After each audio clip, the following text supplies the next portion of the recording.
Right, folks. Welcome into the Voice of College Football. And if you have participated in any of our Power 5 conference preview live streams throughout the week, you understand that this is the one to make.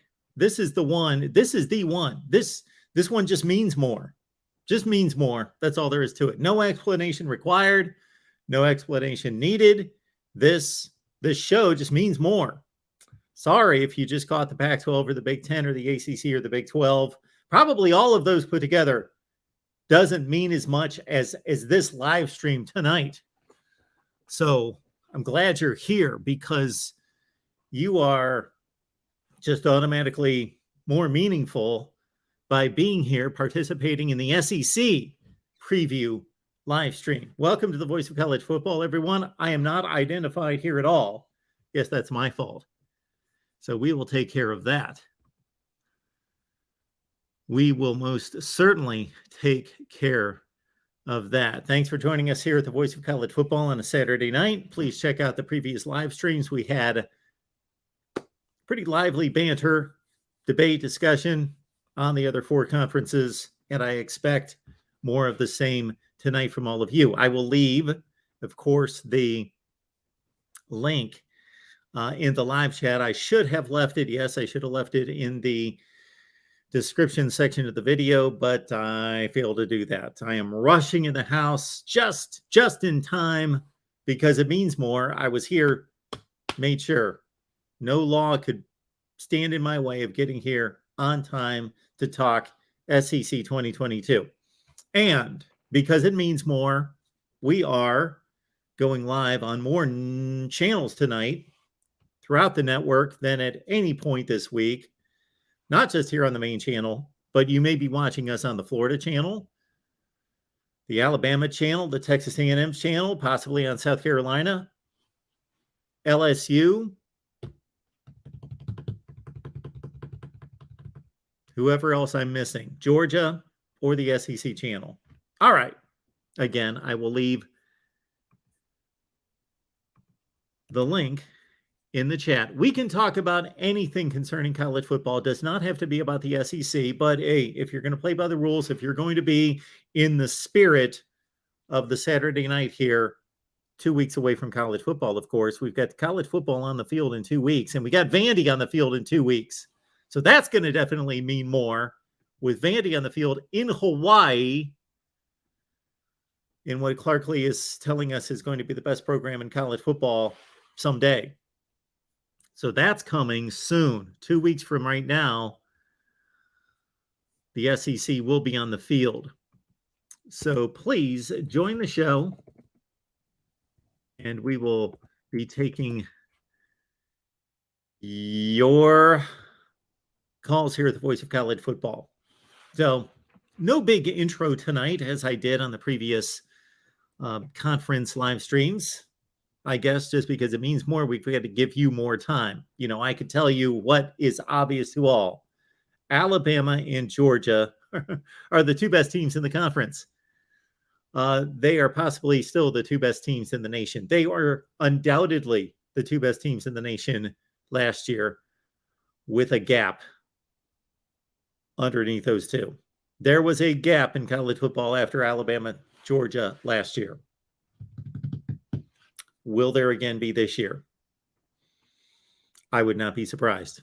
I would not be surprised. I know Ohio State is gaining a lot of attention, and I understand why.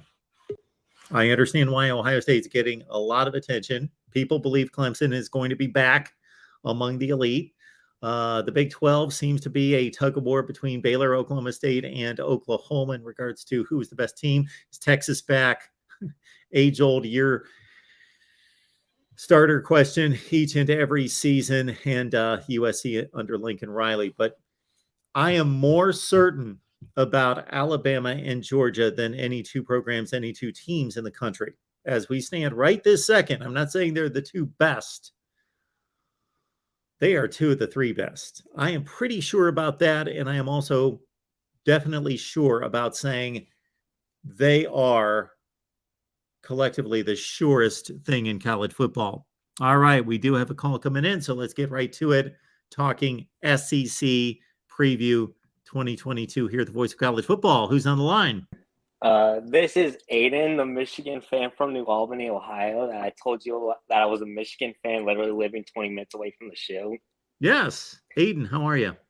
Good. How about yourself? I'm doing just fine. I just got back from seeing the Top Gun Maverick movie, and I'm ready to make a bet with you. Okay, I don't know what exactly that means, but the bet is I will turn from a Michigan fan to a Buckeye fan because I'm sick of Jim Harbaugh's recruiting stuff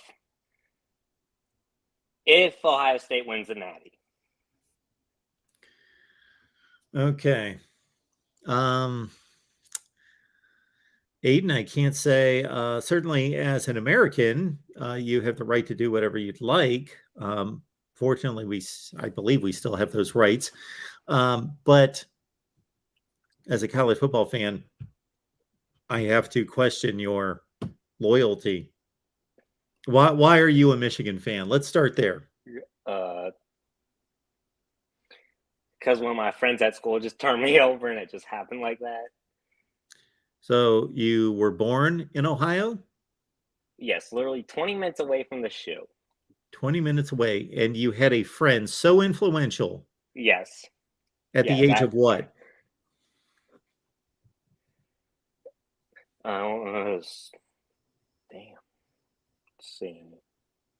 I think it was either 12 or 13. 12 or 13. You're 12 or 13 years old. By the way, my name is spelled with an E-N. Oh, my apologies. We'll get that changed. All right, thank you. So, and that's why we ask you to put your name and so forth in the chat, which you may have. So I apologize if I screw that up. I probably put it in the private chat. That's what. So that's my fault. All right. So anyway, you're an Ohio boy at the age of 12 or 13 years old. So this was how long ago?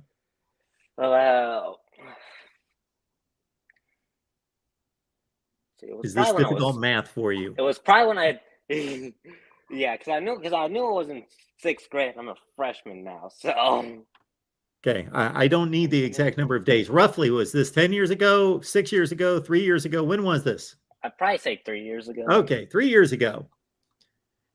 3 years ago, living 20 minutes from the Horseshoe, born and raised in Ohio. Yes.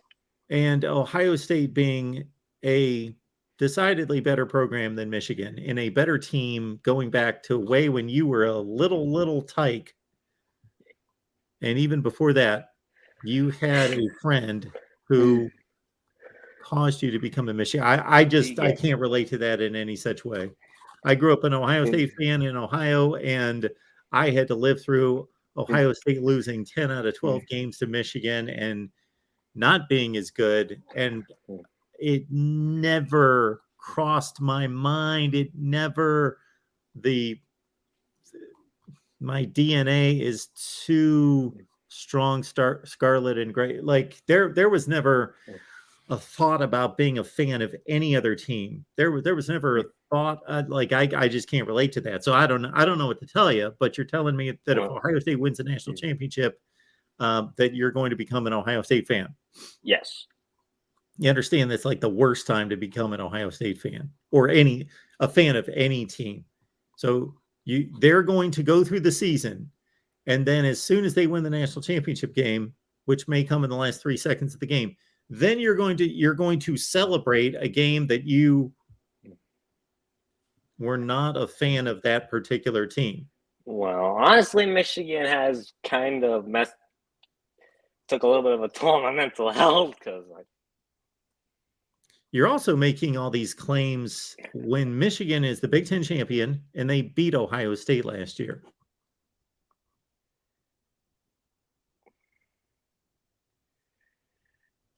I do know that. Okay.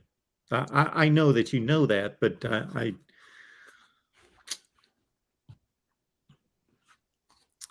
So again, free choice. You have options. That's a good thing. And Do you have anything to say about the SEC? So I was looking at Florida and Auburn schedule. Okay. Rate the chances that both of them don't make a bowl game. Florida and Auburn? Yeah. Why do I have to group them together? What do they have to do with each other? They don't have anything to do with each other. I was just looking at the schedules Okay. before I came on. I am a little bit more confident than Florida is going to go to a bowl game because they certainly don't have the schedule that Auburn does. Auburn always plays one of the toughest schedules in the country and do again this year. Auburn's a really good football team. Now, by the standard of the SEC in that division, they could finish in last place, but it is the best division in football by a wide margin.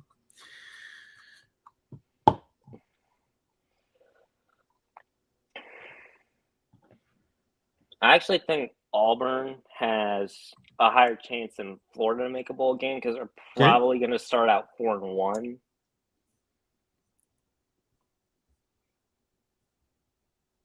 And Florida might just start out 1-3, looking at both their schedules. Okay. So that's why I think Auburn has a better chance. Also, not in favor of Florida. I really don't know what I'm gonna get with Anthony Richardson, because I do think he has a ton of upside, but you got a first-year head coach with the guy that completed less than 50% of his passes and had more interceptions than touchdowns. Okay. So Aiden, fortunately, you've come to the right place that you can't spew out any misinformation here. So Anthony Richardson did not complete less than 50% of his passes, nor did he throw more interceptions than touchdowns. Neither one of those statements is correct. But I threw like 7 interceptions and 6 touchdowns. Yeah. Give that another look.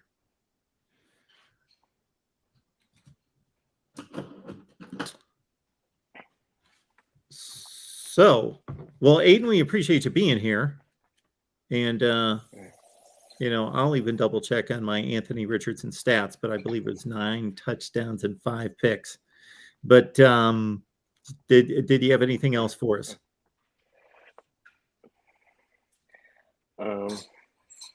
And I think Alabama's defense, I think it could be 2021 Georgia-esque.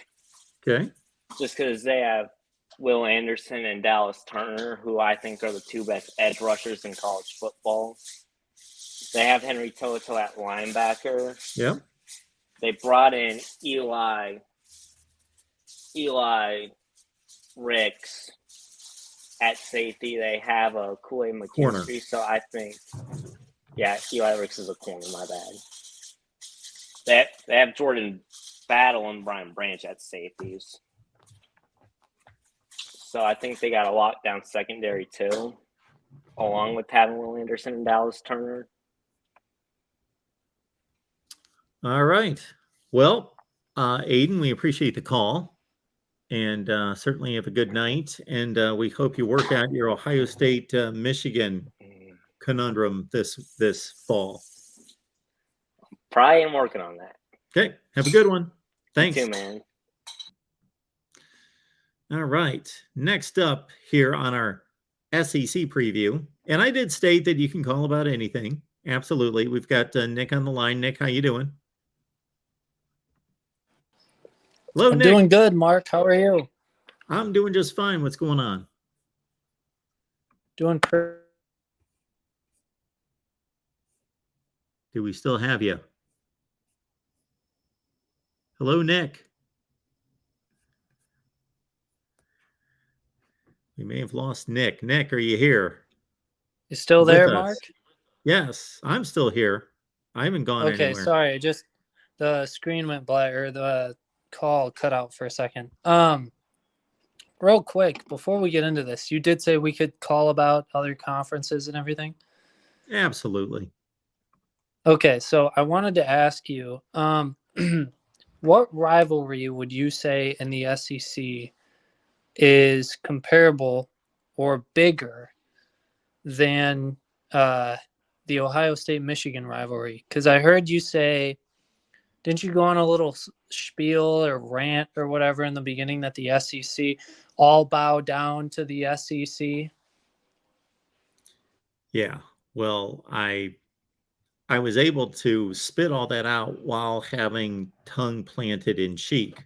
So if you didn't recognize that. No, So I'm just, I'm doing the same thing. So I caught you in the middle of that speech. Anyway, so the answer would be Alabama Auburn.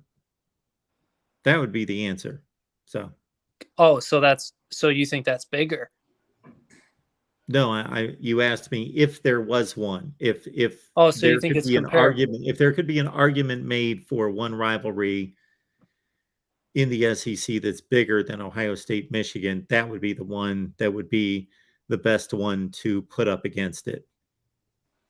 Okay, so do you think it's comparable, or do you think there's a legitimate argument that it's bigger? Because those are two different things. Well, I will steal a line from our buddy Beano Cook from a long, long time ago, and I think it still holds true. He says, he one time said, and I don't know when he would have said this, maybe sometime during the 90s, that the Ohio State-Michigan rivalry is a better rivalry. Alabama-Auburn is a more bitter rivalry. Oh, are you serious? Yeah. You actually agree with that? Yeah. Okay, How much time have you spent in the South? How much time have I spent in the South? Yeah. A lot. I have family Okay. in North Carolina, Louisiana, been down Wow. to Georgia, Okay.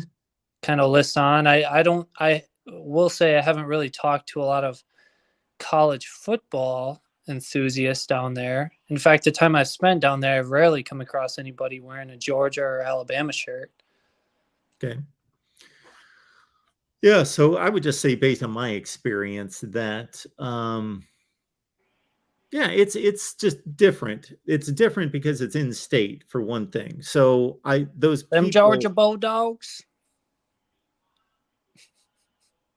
anyway. I was trying to do. in I was trying to state. We're do. That's talking my. about Alabama and Auburn. That's So my so I best don't know that Southern accent. That's my I don't know best that they Southern say accent. that Sorry. at the Alabama Auburn game very often. But in state, it's an in-state deal. Like, you have more confrontations between people every day in the same school, at the same workplace, that are Alabama fans versus Auburn fans.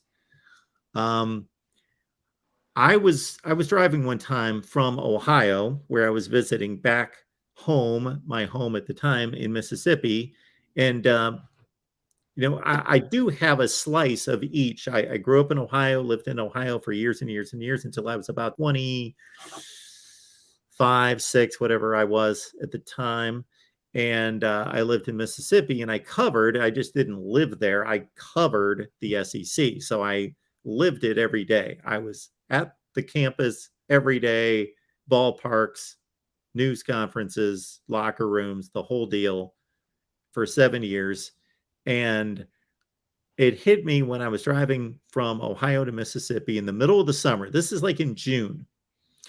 And as soon as I got within range of any radio station in the South, the deep South, I came across, in the middle of June, a entire sports radio show, 3 hours. This entire show was nothing but Alabama Auburn debate. What year was this?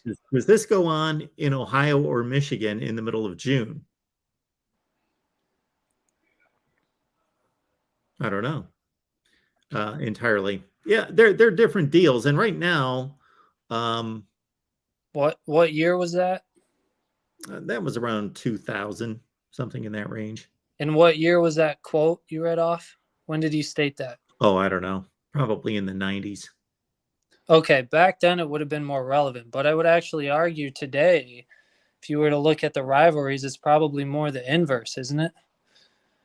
Because you would say Auburn's been much more competitive, even though they win roughly 1 out of 4, 1 out of 3. That would be the better rivalry because the underdog has a better chance of winning. When you look at Ohio State, Michigan, and the dominance that has taken place from the Buckeye standpoint, but you still have, and you can look up on YouTube the fights that take place on the field. I would actually argue more in the modern college football era. That's probably the more bitter rivalry, not the better one. Because yeah, it depends on what you're talking about when you're talking about better. If you're talking about better, meaning that the teams are better, the players are better, or you mean that the games are better. Those are two different things. You can have NFL players all over the place and have an lopsided rivalry. You can have better games. You could have two lousy teams like Indiana and Purdue have a big rivalry at the end of the year that nobody outside the state pays attention to, but they could have great games every year. So you can measure this a number of ways. Well, it brings in the most viewers. Yes, Ohio State, Michigan consistently brings in the so most. If you're talking about better from that standpoint, then yes. But bitter, I mean, when was the last time we saw Auburn, Alabama try to throw haymakers in the halftime tunnel? Yeah, I don't know. Although they probably have separate locker rooms, so that's probably not really relevant. But yeah, and there's also a difference between the vitriol between the players and the fan bases. I think there's more hatred in the Michigan-Ohio State rivalry than the Alabama-Auburn. I think the Alabama-Auburn rivalry, if there's hate, which there probably is hatred there, because there was some story about some dude poisoning a tree or something crazy down. Like, they got crazy stuff going down there. But I think from a competitive standpoint, I mean, everybody saw what happened when Michigan beat Ohio State for the first time this last year in that scene. We haven't seen something like that in, I mean, what, decades maybe? And that's so much bitterness built up from losing to your arch rival for years and years and years. And you see it, I mean, and even when Michigan was getting punked and everything for years and years and years, you'd still see fights on the field. I guess I can't remember the last time that I've seen a full-blown fight happen between Auburn and Alabama. I haven't seen where dudes are throwing haymakers. That happens every other year in the Michigan-Ohio State game. I don't necessarily know that that's a good thing or that really underlines a rivalry. No, but bitterness. But you said that quote said that Alabama-Auburn is the better, or Michigan-Ohio State is a better rivalry. Alabama-Auburn is the more bitter. I think, first of all, I think that was more directed toward the fan bases. Because again, there's just more crossover between fan bases, between Alabama and Auburn. And because it's in the same state? Yeah. Well, I mean, Ohio borders Michigan. Well, of course it does. I don't know. That's an interesting quote. I guess I won't take too much more of your time here, but I guess I just don't agree with that. But quick point of order. Wanted to get your opinion on Georgia's defense. I, for one, I think Georgia is going to win their division. I think it's going to be an Alabama-Georgia rematch. I don't know if you agree with that or not. And on top of that, I know Georgia had a lot of players drafted. I don't think their defense is going to take as much of a step back as nationally perceived. So I guess I kind of wanted to get your opinion on that. I can let you go. Thanks for the call. Thanks, Nick. I appreciate it. Have a good night. So for Georgia to repeat the defensive performance from 2021 is virtually impossible. even if the same players came back, if they kept the entire defense, just statistically, it's almost impossible for them to give up 9 points per game again when facing Alabama twice, Michigan, if they would play in a college football playoff and play somebody the likes of a Michigan, Florida, South Carolina, Auburn, and the rest of the schedule. Okay, Kentucky. So let's get that out of the way. What Georgia did last year was historic. So somebody needs to come up with, and maybe they have, and I'm just not aware of it, something similar to what we see in Major League Baseball, where we just don't see the statistics, both individually and as a team, but we see it placed in the context of the era. Because to give up 9.5 points per game in 2021 is completely different than it was in 2011 or 2001 or 1991, 81, 71. It's just, it is mind numb. It's like giving up 3 or 4 points a game 25 years ago. And you can say what you will about the opponents that Georgia faced, the offenses they faced. I know that they faced Alabama twice. Sure, they didn't fare too well the first time. That was all about Alabama getting its playmakers into the Georgia secondary, where Georgia was.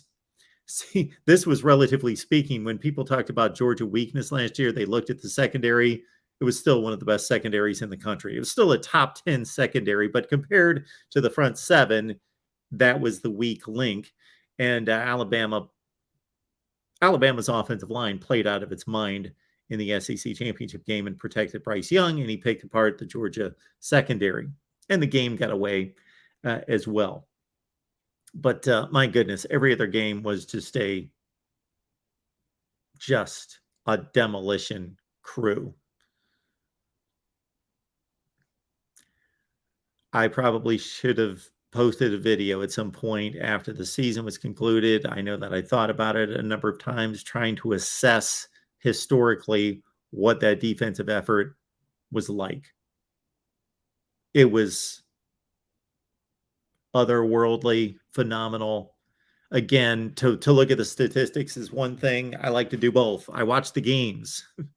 I'm not the who's the Moneyball guy? Billy Beane, the general manager of the Oakland A's, who of course was a tremendous high school and college baseball player, a recruit, a prospect, is the word I was looking for, as a number 1 draft choice. He was a phenom as a prospect, and then of course he didn't have much of a big league career, but he decided that after the nerds won him over, that why watch the baseball games when my eyes are deceiving me? The statistics can tell me everything. So there's actually a good point to that, but we're here to watch football. I want to watch football. But with Georgia, you could do either one. Just look at the stat sheet, look at the box score on Sunday, or watch the games. We haven't seen anything like that in a long time. Just not allowing offenses, good offenses. Arkansas, 37-0. Not allowing good offenses to operate. Not even allowing them to run the play. All right, now to the 22 defense. They're still going to be phenomenal. They're still going to be really good. Alabama's probably going to be better defensively. Clemson's probably going to be better defensively.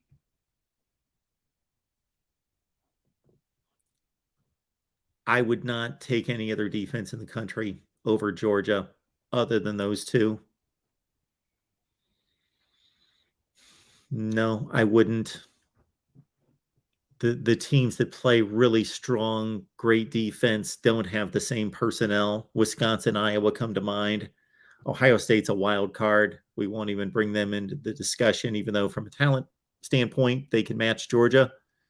But of course, they weren't the 50th best defense in the country most of the year last year. Oklahoma State and Baylor play really good defense, really good defensive teams with exceptional defensive coordinators. Now Jim Knowles turning into Derek Mason, and of course Baylor with Dave Aranda as the head coach and a defensive-minded guy. but they don't have the personnel. Georgia, yeah, they can't be as good. They won't be as good. They can't be as good. They will be the third best defense in the country in that range. 3 to 5 best defenses in the country, Georgia. So don't feel bad about Georgia. Yes, they lost a historic wealth of defensive talent to the NFL draft. 5 guys in the first round. 9 total players, I believe, in the entire NFL draft off the Georgia defense. Phenomenal. They played a cupcake in week 2, I believe. Well, shoot, not even a cupcake. UAB is a good group of 5 team.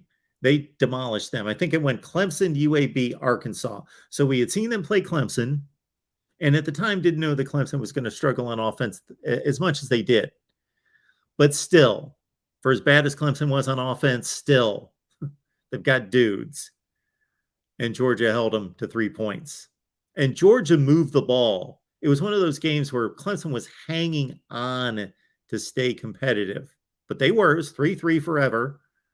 But they held Clemson to a field goal, zip, nothing. And then the UAB, they demolished them like 56-0. And then the game that sealed it for me was the Arkansas game. Watching 37-0 against an Arkansas team that turned around the next week, went to Oxford, played a bad Ole Miss defense from the year before, but a much improved 2021 Ole Miss defense. Ole Miss they were capable on defense. And KJ Jefferson, 51 points. But against Georgia, couldn't run their offense. All right. I will leave the link in the chat one more time here. The voice of college football. I am looking forward to this conversation about the SEC. And we've got a super chat coming in as well. And I am trying to catch up to it because I am remembering what everybody's complaint is, that I in no way should be going back in the comment section to grab your comments. Gee, Bama boy, appreciate you being here. Thank you so much for that. We are simulcasting on the Georgia, Alabama, Texas A&M, South Carolina, LSU, Florida channels, as well as right here at the main channel. So if you love Georgia football, for example, please subscribe to our Georgia channel.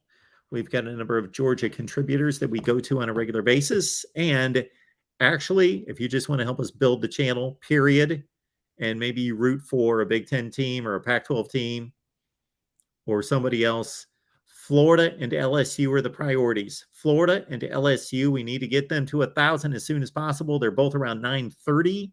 So please check out our Florida and LSU channels. I'll drop those links in the chat as well. And please subscribe, LSU and Florida.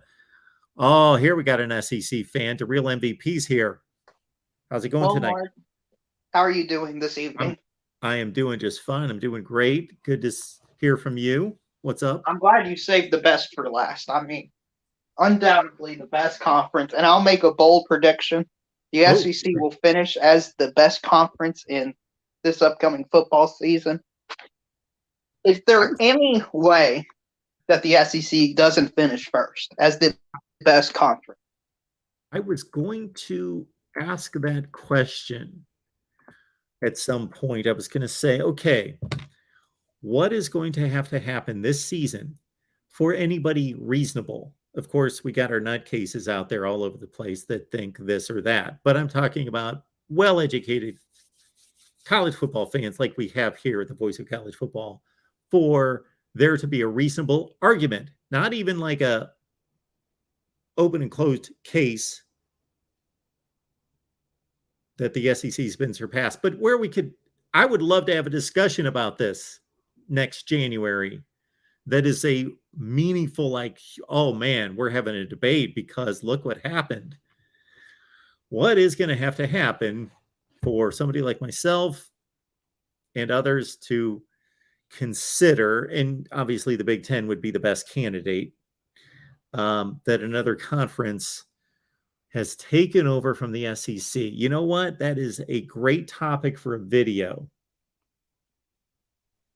Well, I appreciate that. I'll give my theory about it, and you could tell how true it is or not. So it's no secret the SEC has basically given up on quote-unquote irrelevant bowl games, like with what LSU did and stuff like that. I mean, they had like half their team sit out. So if you couple that with the horrible start to the week 1, week 0 games, I think there could be a debate. So if LSU lost to Florida State, if Florida lost by 17 plus to Utah, if somehow Oregon kept it close or even beat Georgia, I think then maybe there is a case. But you would also need the mid-tier bowl games to go the Big Ten's way. Like Penn State needs to beat Arkansas. Iowa should have beat Kentucky. Purdue beat Tennessee, but I mean, that was very controversial game, so we don't know how much it takes off. I think you need all that to happen, and then there would be a debate. Because if you look at it from the talent, the draft picks, and all that stuff, that's going to go SEC. Yeah. So you would need the results on the field to be overwhelming. Yeah. You're right. The recruiting rankings aren't going to change overnight. And they probably never will change, but they're certainly not going to change overnight this recruiting cycle. So, and then the NFL draft is going to fall in line like it has, 17 consecutive years for the SEC. So those two things aren't going to change, but those are, to me, they're good talking points. They're strong indicators, but the results on the field are what matters. That's why we're watching the games, and that's why they're playing. So you gave us 3 chunks of the season that I think are important. You've got your big non-conference regular season games. Then we've got our bowl games. And then we've got our high-end bowl games / more importantly, the playoffs. And so I believe that the SEC especially needs to be compromised in the regular season. And then when it really counts, playoffs, obviously, first and foremost, but also big New Year's 6 bowl games. And then the bowl games, we can look at and try to determine. And just so SEC supporters understand, you can't have it both ways. You can't brag about this little bowl victory here and that bowl victory there, and then discard the ones you lose because you say we didn't care. So you got to go one way or the other on that. But, I agree with that. Yeah, the other 2 components I think are more important. Yeah, and the Big Ten probably in particular has the best shot, and they just need to be competitive. That's all they need to do. And I think what sealed it last year was the Georgia-Michigan game. Yeah. Because you could replay that 10 times, and I don't think there's a single scenario where Michigan wins. I mean, it was just complete domination. There were 2 things, I think, to real MVP involved there. Because if you look at the regular season performance of the Big Ten and the SEC against the other conferences, they're similar. Like the SEC did not completely outplay the Big Ten out of conference. And I'm not talking about just against each other because there was only one game. I'm talking about all the games against the other conferences. They were both not dominant, but had the best performance against the other conferences. But once we got to the playoff, 2 big things happened. You hit on one. Georgia killed Michigan. And number 2, Alabama was there too. So the SEC had 2 there, and they both win their playoff games, and then they play a really competitive, good championship game. And it almost helps the argument for the strength of the conference that they split the SEC championship game and the national championship game, because there's really not an argument to make for a Big Ten fan or any conference fan to say they've got anything close to Alabama, Georgia. Ohio State fans can say anything that they want, but it doesn't measure up. There's no backing there for the 21 season. Ohio State fans have to take the 2021 season off and arguing the program is the best in college football. Just there's nothing there. They lost when it counted twice. So I also think that helps. I think it also helps a team like Arkansas, because Arkansas had to play both Alabama and Georgia. And you put any team against those two teams, they're probably going 0-2. So if you look beyond the final record, you're going to see that since, hey, the number 1 and 2 best teams clearly were playing, the records can kind of be skewed toward a negative direction. I think that also helps. Would you agree with that? I don't know that I'm necessarily completely following that. So you're basically saying Arkansas went 9-4 and they had to play the 2 best teams in the country. So they went 9-2 against everybody else. Right. If you put it, they were better than some 10-3 teams because of the schedule they played. Oh, absolutely. That's the point I'm trying to make. Who doesn't think that Arkansas would probably win the ACC? I don't know, but I think if you looked at the coaches poll, they're not even ranked inside the top 25. Yeah, they barely were 23, I think. Yeah. But that's crazy to me. Well, that's the problem. And you and I have that discussion all the time. And we usually have it with group of 5 teams. How do you compare this 11-2 group of 5 team to this 8-5 SEC team? It's kind of hard. But there's also that comparison to make between an SEC team and the rest of the Power 5 when it comes to exactly that. There have been years where I've looked at, I'll just pluck Auburn, let's say, since they've been kind of sliding for the last 5 years, and said, you know what? Nobody can justify Auburn being ranked 25th in the country. Let's say they're at that particular point in the season, they're 5-3. They're 4-3. But do I think that they would beat a handful or more of those teams in the top 25? Are they better than some of those teams? Yes. I would bet on Auburn beating those. And I'm not, again, don't get confused, people. I'm not talking about this specific Auburn team. I'm just giving an example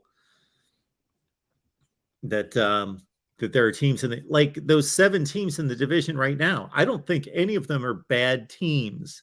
We can go to every other division in college football and you can find bad teams. Northwestern, Rutgers, Duke, et cetera, et cetera. There's no bad team. They're all good. Even Auburn. Auburn could have an ugly record this year. Are they a talented team with NFL players? Yes. They're what you call a capable team. They could beat a Arkansas, a Mississippi State, an Ole Miss. They're not a layup. It would be fascinating if we could take a team from different divisions and move them somewhere else. I would love to take a Mississippi State and put them in the ACC Coastal. Do you think they would win the ACC Coastal? Because I think maybe they could, honestly, with how bad it's been. Especially the year Pitt won it with going 7-5. Yeah, those seasons. I'm even talking about this year. They'd have a good shot. Sure. Yeah. So, Mark, I'm trying to understand why people hate the SEC. Is it jealousy? Is it because there's this conspiracy that it's bias? What is it that causes people to root collectively against the SEC? I think it has everything to do with winning. I don't know that it has much to do with anything else. Take the Chicago Bulls. When they were Michael Jordan Chicago Bulls, people hated the Bulls. People hate the Patriots. People get sick of winning teams. Now we can dissect that. I'm being very general, but I think that's the overriding reason. Now, non-SEC fans will make claims that, and I think it's justified, that you're a Kentucky fan. Why are you latching on to the SEC? Putting your team and your program behind the SEC shield, and then everything that the SEC accomplishes, i.e. Alabama, Georgia, somebody else, you take credit for it. So I think there's something to be said about that. You hear more from SEC fans in terms of taking on conference pride. I don't think there's any question. There's more conference pride among SEC fans than any other conference. Now, if the SEC was the Pac-12, I think some of that would still exist just because I think it's bred into that region of the country. But obviously, there wouldn't be much to brag about. Right, and that's where I was going to go with it. If you're a Vanderbilt fan, I mean, you could chant SEC all you want, but you can't even beat UConn without coming down to a last-second field goal. I mean, there's a fine line. I feel like you have to be at least a capable SEC team. If you go 2-10, 1-11, 3-9, something like that, then I can understand the coattails argument. But if you're going 9-4, 8-5, you're competitive. As long as you're going out there yourself, your own team, and beating the teams in the other conferences that you're supposed to be matching up against. Okay, and the final thing I'll do, Mark, is I'll throw a curveball scenario for your top 25 that makes sense, okay? Love it. Yeah. So Florida plays Utah and Kentucky weeks 1 and 2. If they win both of those games, are they going to be the number 1 team in the country in your poll? Well, unless we can come up with somebody that's played 2 better teams, they will be the number 1 team in the country. Yes. Okay, you heard it. You can Yeah, write this is that going to down. blow people's minds. Yes, absolutely. Florida, I can't think of anybody that's playing that kind of competition back to back. Those are the first 2 games? That is correct. And then their week 4 game is Tennessee. So I have a feeling they'll be up there if they go 4-0. Yeah, think of any other team, and I can't come up with, of course, Ohio State doesn't follow up Notre Dame with anyone. They got Arkansas State. We can go through all the big matchups in either week 1 or week 2, and nobody plays. I don't think anybody plays 2 games like that. So yeah, Florida's number 1. If they beat Utah and Kentucky, yeah. Okay, Mark, that's all I got. Hit the like and subscribe button. Thanks, man. Oh, will I hear it? Will I hear it? I think we've got a caller coming in before Joey, but maybe having some technical issues. It says device not connected. So we're going to go right to Joey right here at the Voice of College Football. Joey, what's going on? Hey, Mark, what's happening, buddy? So, am I hearing did I hear the real right that does he think Florida's the best team in the East? No. He thinks Kentucky's the best team in the East, right? No. No. This is what so he's not there. He don't take him over Georgia. This is what you heard, Joey. What you heard is, I don't know if you're familiar with my top 25. So I released the top 25 during the season on Sunday morning. And it's called the top 25 that actually makes sense, because it does make sense as opposed to the other top 25s we see out there. So I evaluate the teams strictly based on the results on the field. So if you're just talking about week 1, week 2, especially early in the season, some people get a dose of the top 25 that they don't necessarily understand or like. It gets people pissed off because I'm ranking teams based on, if West Virginia beats Pitt in week 1, that's going to be one of the more quality wins in college football. So West Virginia, I am going to rank that. I don't care what the preseason perception was, 5.5 wins by Vegas, any of that crap. West Virginia will have a win against Pitt. They will probably have one of the 10 or 12 best wins in the country, something in that range. And I'm going to rank them appropriately. They're going to be like ranked 10th or 11th in the country. And I know people are going to tear me apart and say, they're not the 10th best team in the country. I understand that. But after only 1 game, they will have had the 10th or, I'm just ballparking it, best resume in the country. So that's what he's sizing up, that Florida plays Utah and Kentucky the first 2 weeks and said, because he knows how I do my rank, this is going to be number 1 in the country if they win those 2 games. And I said, yeah, without knowing everybody's schedule off the top of my head, probably, yes. Yeah. So, well, I don't think Florida will beat Utah, and I'm sure you're probably not going to take that game either. I would think Utah will beat Florida. So, okay, I was wondering about that, but so I was going to call in and also say that I think there's a chance that Kentucky could win the East this year. I'm not saying they're the best team in the East. I think Georgia is. But if Kentucky can pull off an upset, there's a chance they could win the East this year. I think they're that good. We've got Georgia at home. So I think that, that, of course, a lot of people are saying Georgia in the East. I think I've seen polls with Georgia, Florida, then Kentucky. Mine would have been Georgia, Kentucky, then maybe Florida. But I'm really high on Kentucky this year. I'm high on Mark Stoops. I think he's a fantastic coach. Yeah. So that's why I'm so high on Kentucky. And of course, the West, everybody knows that Alabama's the team to beat there. But Texas A&M was able to get it done last year. If they're able to do it again this year, they may be the front runners in the West. Because Texas A&M is going to be pretty daggone good this year too. So if they can somehow get by Alabama, which I don't see them beating Alabama 2 years in a row, but if they can do it, then there's a chance. And then we could have something shape up at the end of the year where it'd be Texas A&M and Kentucky for the SEC championship. That would be pretty interesting for a change. Yeah, it would be nice to see something different for sure. Yeah, you, Joey. I'd like to see something different, and I'd like to see something different in the Big 12. We've seen last year when we had Baylor and Oklahoma State.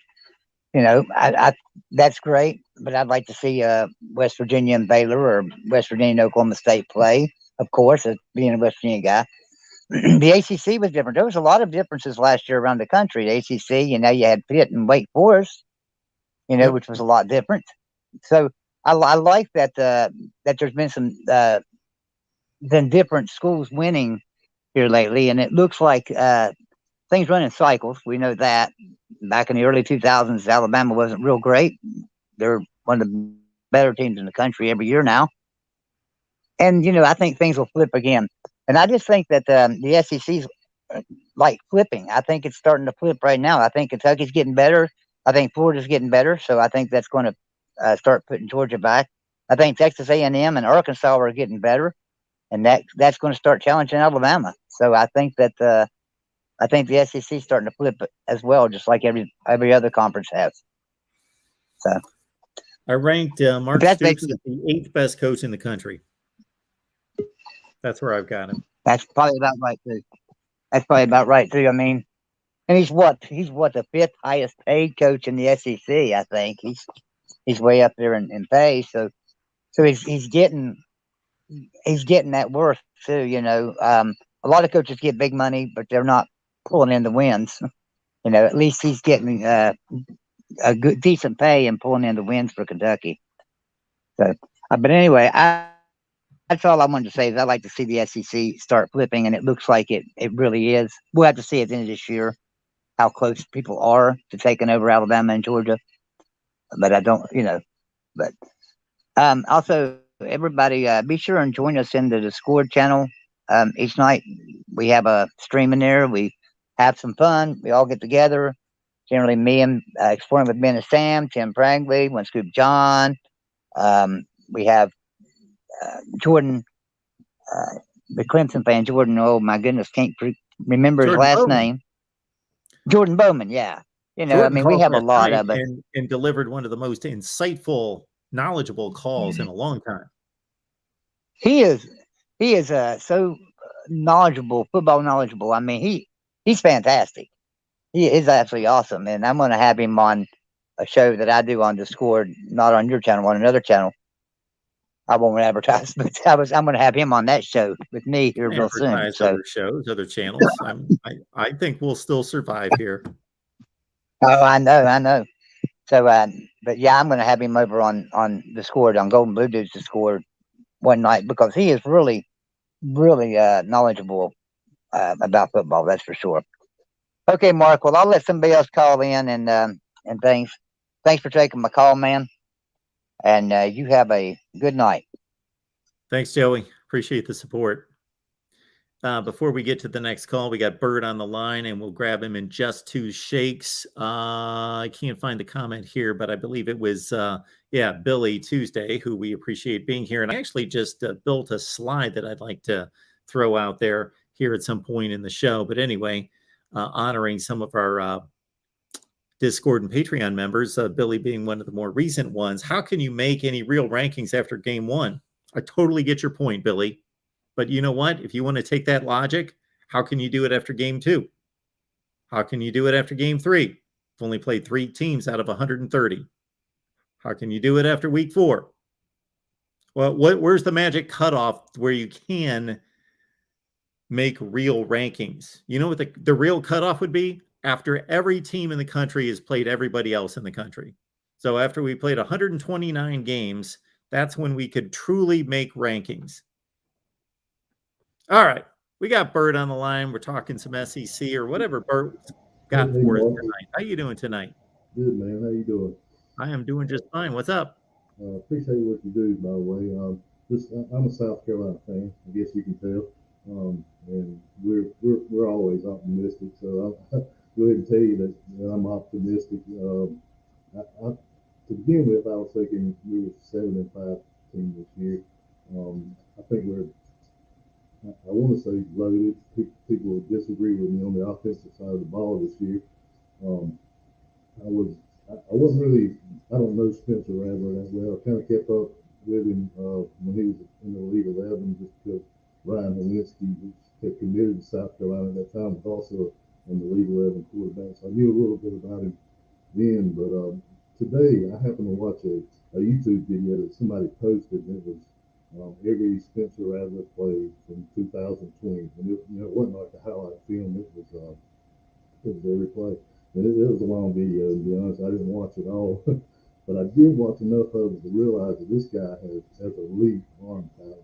He was making throws that not a lot of people can make, and the guys that can make it, most of them are playing on Sunday afternoon. So I'm even more optimistic just by watching him a little bit this afternoon. I think he has enough weapons around him to be really successful. My only question, and I really like the guy, I like Marcus Satterfield, but my only question is he did prove that he can be a big time offensive coordinator, and I'm hoping he can do it. Because I really like the guy. And I'm really sold on Shane Beamer. He's a great recruiter.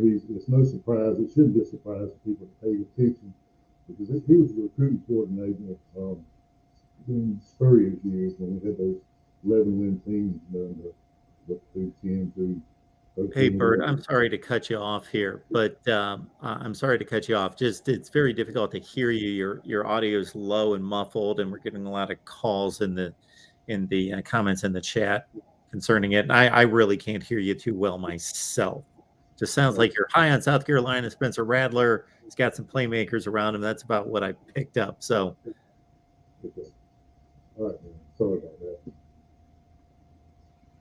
So Bert, feel free to call back anytime. Would love to hear from you. Just we can't hear you too well. All right, let's pick up the call from Randy coming in here on the Voice of College Football. Randy, how you doing tonight? Oh, Randy, we can't hear you. How you doing tonight, Mark? Doing well. What's going on? Just wondering how why does certain questions apply to the A&M but not to other teams? Like A&M loses players and then they're always talked about, oh, they're young, but yet Alabama loses players and they're not young. Georgia uses players and they're not young. So why only to the Aggies when they have just as good recruit classes as Alabama, Georgia, and way better recruit classes than Mississippi, Arkansas, Auburn, but the Aggies don't get that same respect. Okay, so let me ask you first and foremost, not that it matters, but are you a Texas A&M fan? Oh, yes. Okay, all right. I'm only asking you that actually because I wanted to put your name up there. So Bert, so I think this has part to do with it.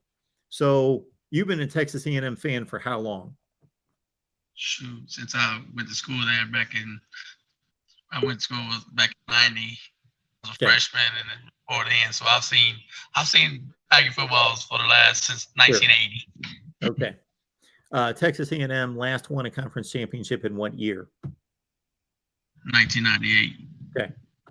So you've got an amazing football program. And when I say football program, I'm talking about the rabid fan base, the size of the fans, expanding Kyle Field to 100 and a zillion thousand. I think it's 105 plus.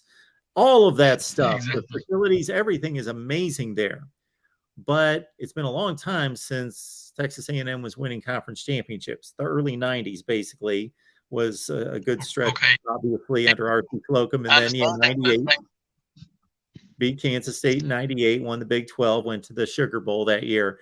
So the thing with Alabama, first and foremost, they're just kind of a different deal.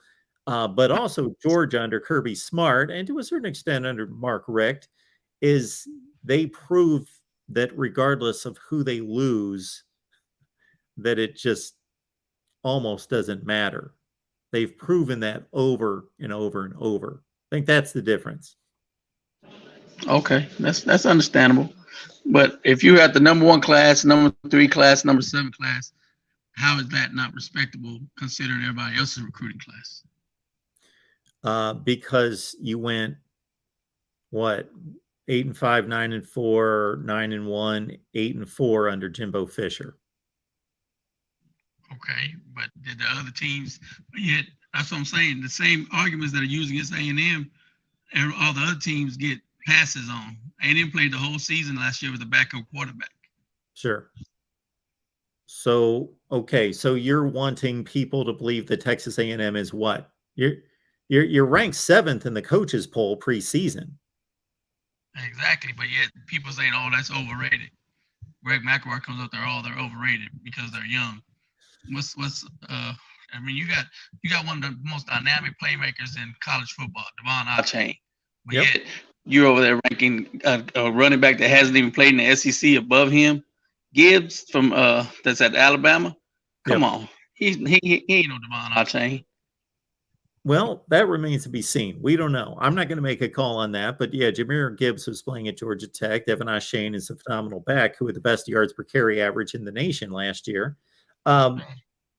Here's what I'll say, Bert. This is what makes it difficult for Texas A&M.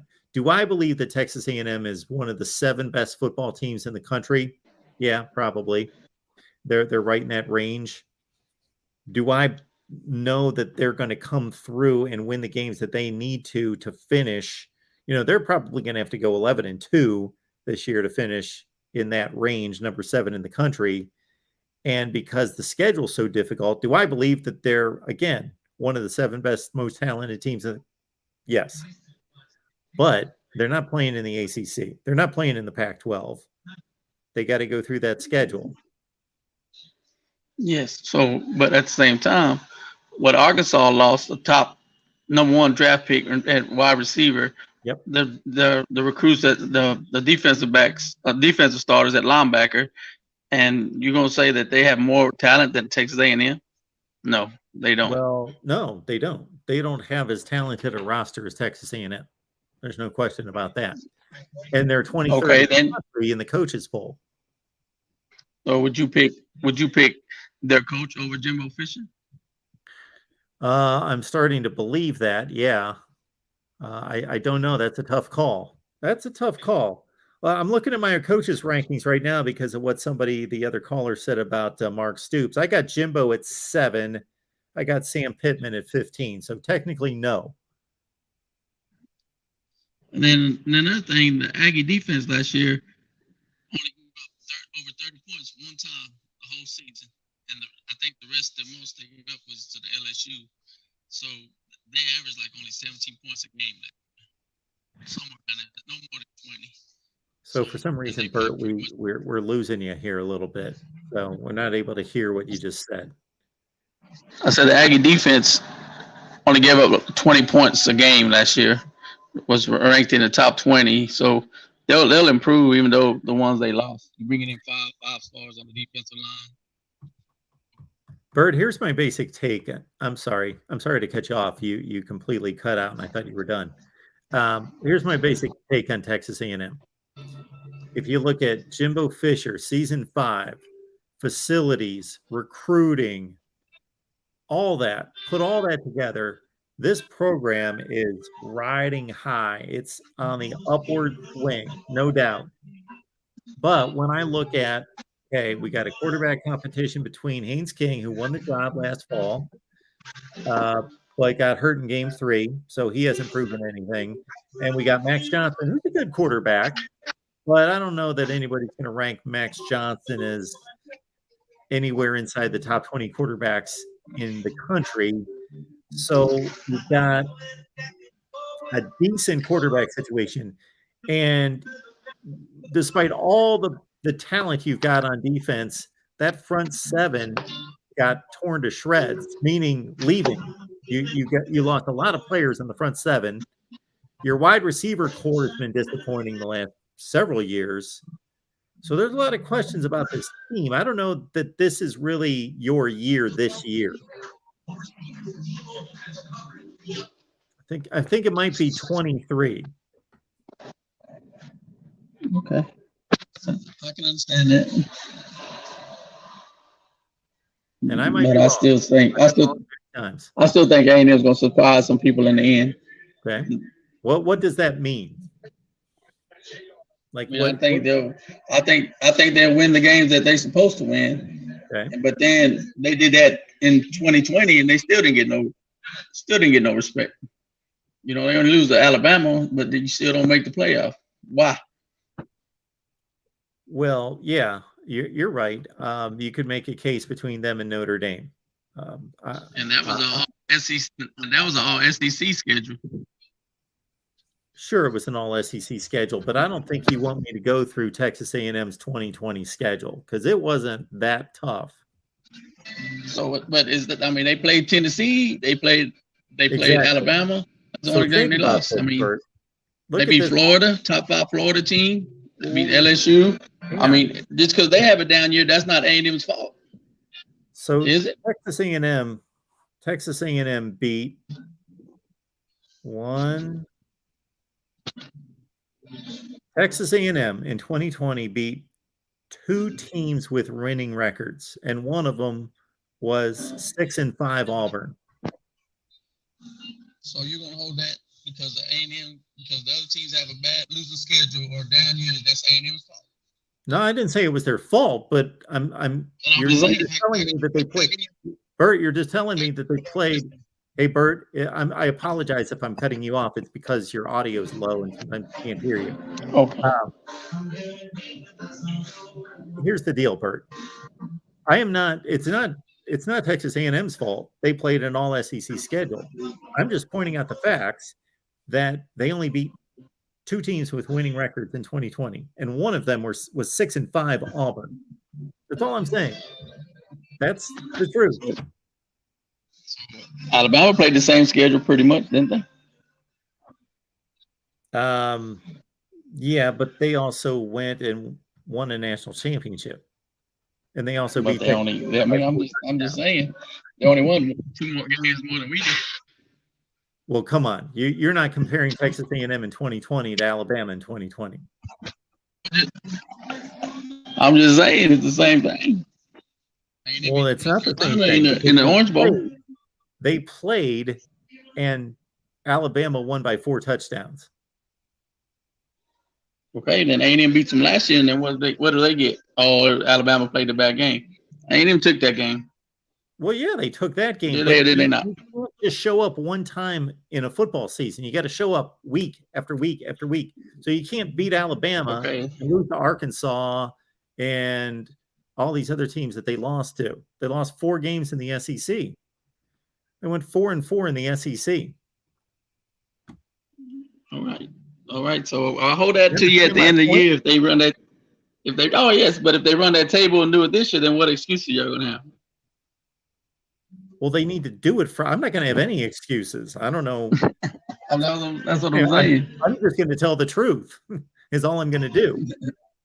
I hear you. So yeah, Texas A&M goes, let's say 11-1. I'm going to, against their schedule, I'm going to say this is one of the 3 or 4 best teams in the country.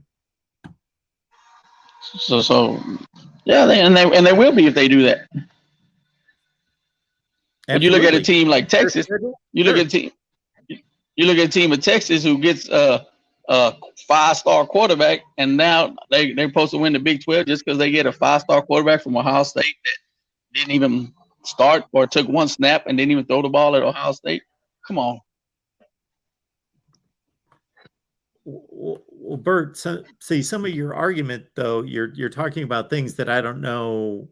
Like when you say we don't get any respect, and everybody's talking about Texas. You're right. Texas hasn't done anything outside of one season since 2009. But yeah, they got a 5-star quarterback, but that's not all they picked up. Texas picked up a lot, and I'm the first person to diss Texas and tell them that they need to show up on the field and do something. I'm the first person to say that. But people are giving Texas, people are putting expectation on Texas because they did acquire a lot of personnel. Now, one of them went off the deep end in the last day or two, Ajay Hall, and who knows what's going to happen with him. But Texas is an interesting team, and you'll get to see them every year here pretty soon. Yep, it will be fun again. It will be real fun again. Well, I can't wait for the season. Hope it's a good one. All right, sir. Appreciate you being here. Thank you. You too. Have a good night. Keep up the good work. Thank you. Appreciate that. All right, Texas A&M fan, and I hope I got his name right because I saw.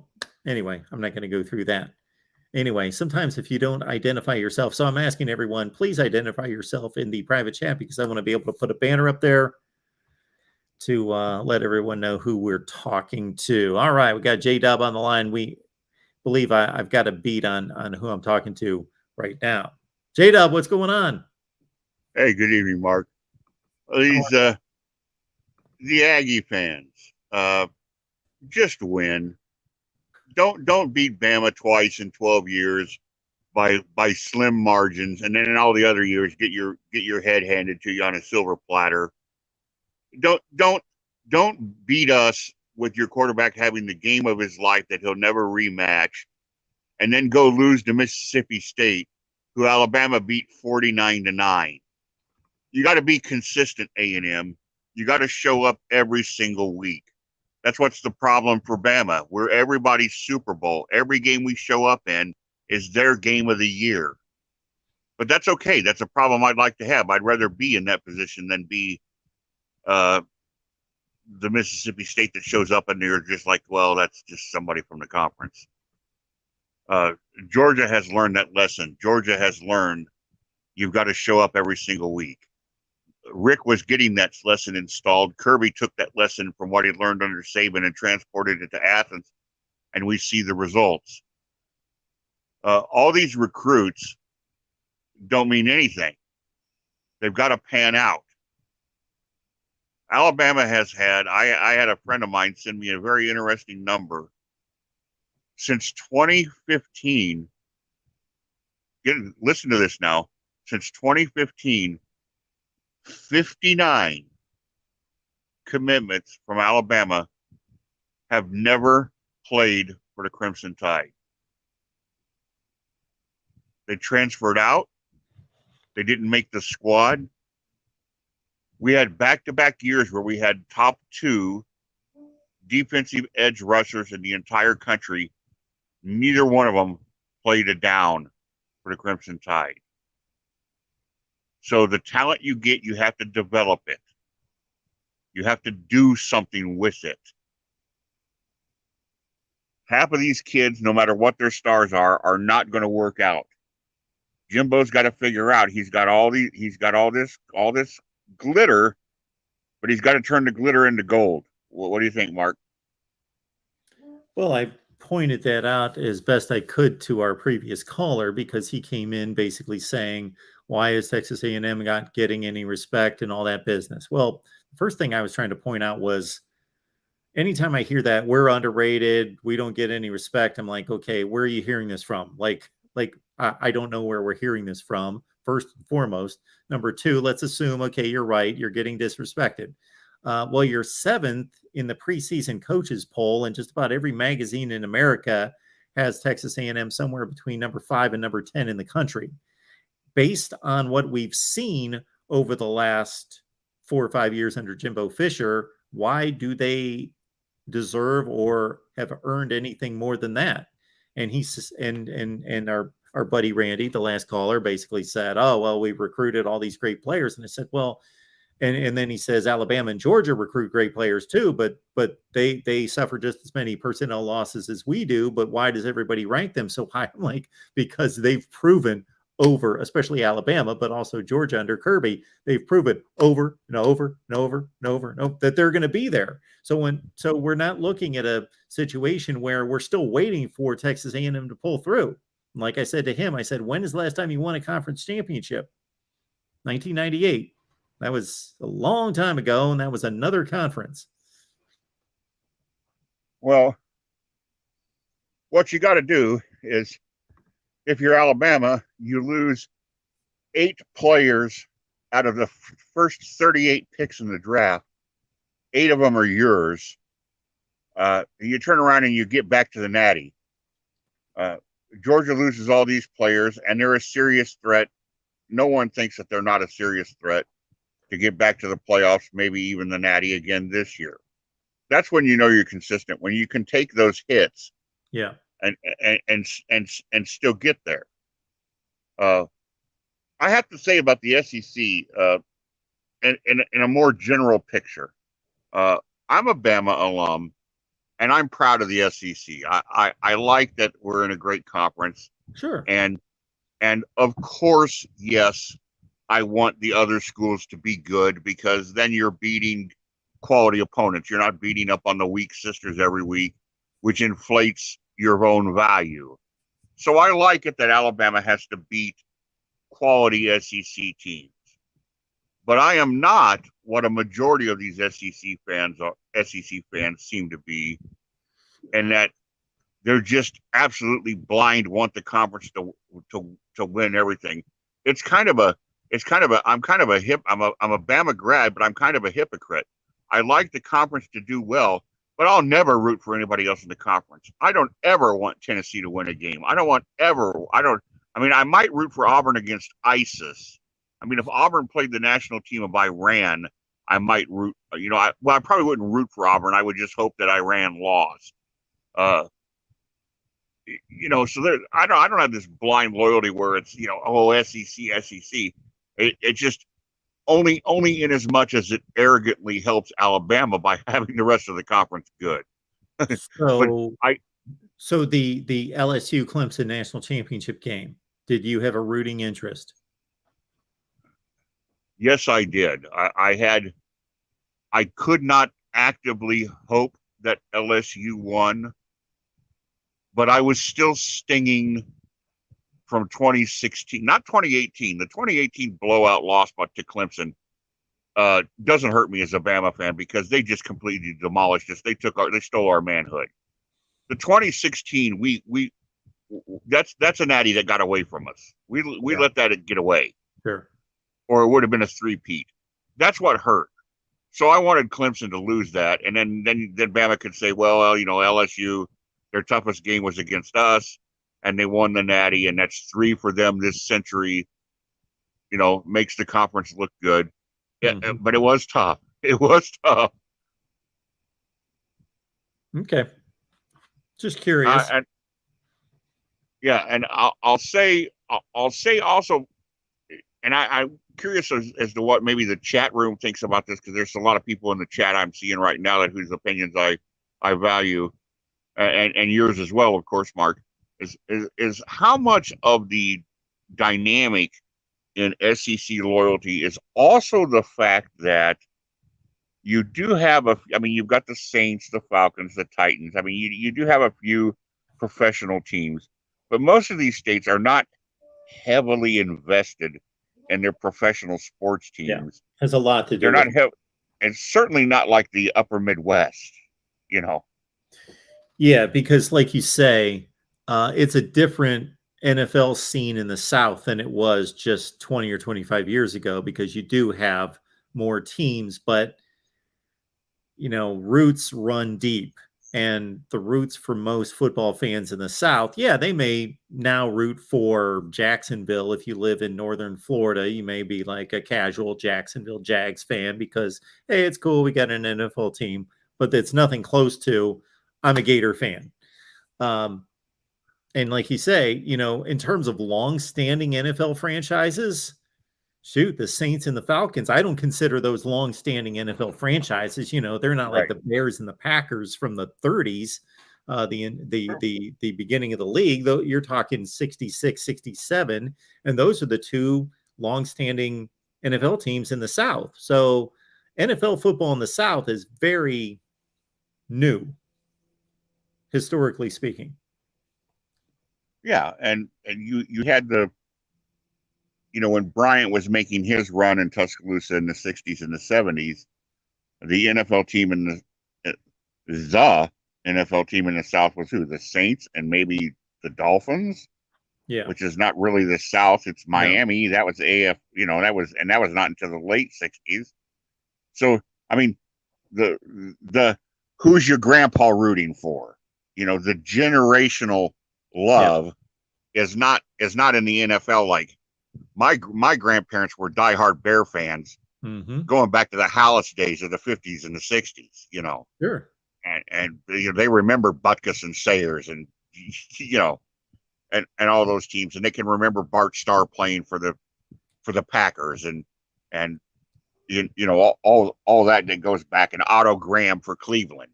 Yeah. There's just all the history that works for the SEC's favor to make them their fans so passionate for the college game. A lot of that passion is in the NFL around the Great Lakes and the industrial Midwest.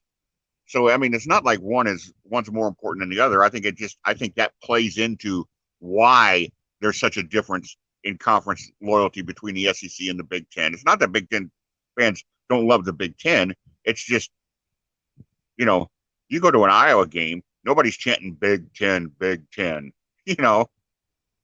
Well, I think I've been around it long enough in different areas of the country, Midwest, Northeast, and in the South, and covered it in all those spots. And obviously talking to all of you on a regular basis and watching it for as long as I have, I think this is pretty confirmed.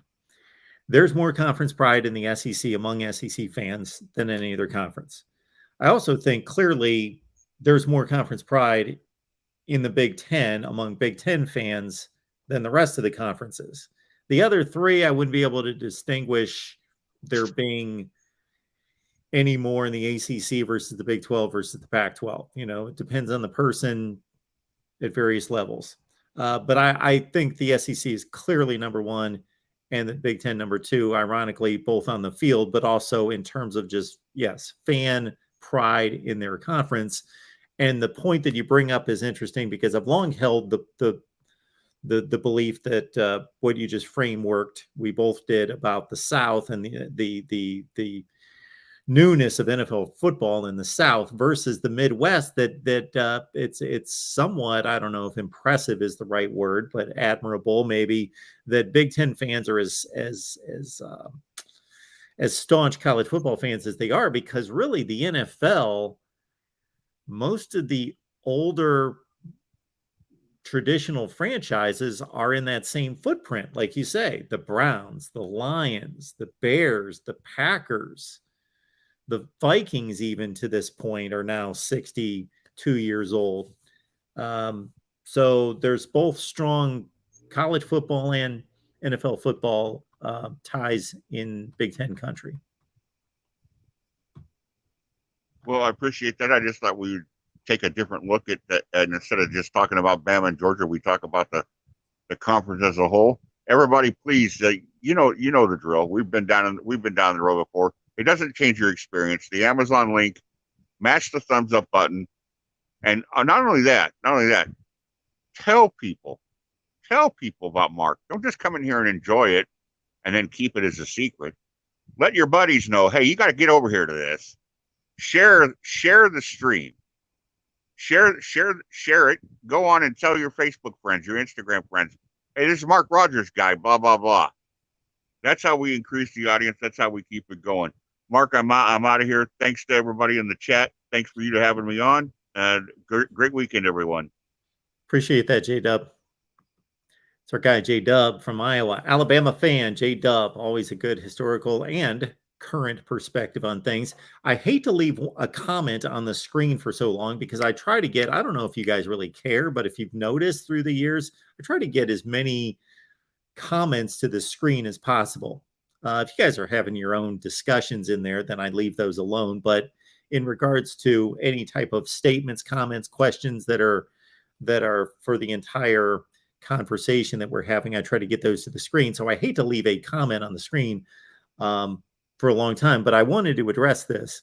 So Shorsey, first of all, Mark tried to say Ohio State looks beyond winning the Big Ten. First of all, I have no idea what that means. I don't know what I said that would cause you to state that Ohio State looks beyond winning the Big Ten. Yeah, Ohio State does have goals beyond winning the Big Ten. Yes, Ohio State does have goals beyond winning the Big Ten. I personally, if I was a head coach and I was at a place like Ohio State where it was a national championship or bust, but you can't win the national championship. You can't win the national championship in September. You can't win it in the regular season. I wouldn't even think about that, talk about that, nothing. It would be all win all our games, win the Big Ten championship. That's all I would talk about. Just because it's like being in the NFL. You can't win this and saying, we're going to win the Super Bowl. Well, you can't win the Super Bowl until you go to the playoffs. So get to the playoffs first, and then you can say, okay, we got to win the next game. So anyway, I don't know what you're talking about because, first of all, I don't try to say anything. I either say it or I don't say it. I don't try to say anything. And I'm not trying to be difficult here, Shorsey, because I just want to figure out exactly what you're saying, and I'll pick off your next comment. And then you say to do what? Get your blank kicked by the SEC every year. Okay, let's see. During the playoff era, Ohio State has played the SEC twice, and they have played the best program in the country twice, and they won one, and they lost one. So I'm trying to weigh the comment, get your blank kicked every year by the SEC versus being 1-1. Like the math equation is way off on that one. So again, you guys know what you get here. We correct comments that are faulty and off base. All right, Shorsey, where's your next comment? It's lost at this point. I don't know where it is. So Shorsey was going to further explain where he was headed with that. There he is. Mark, you said yesterday OSU looks at winning the Big Ten as a foregone conclusion. Well,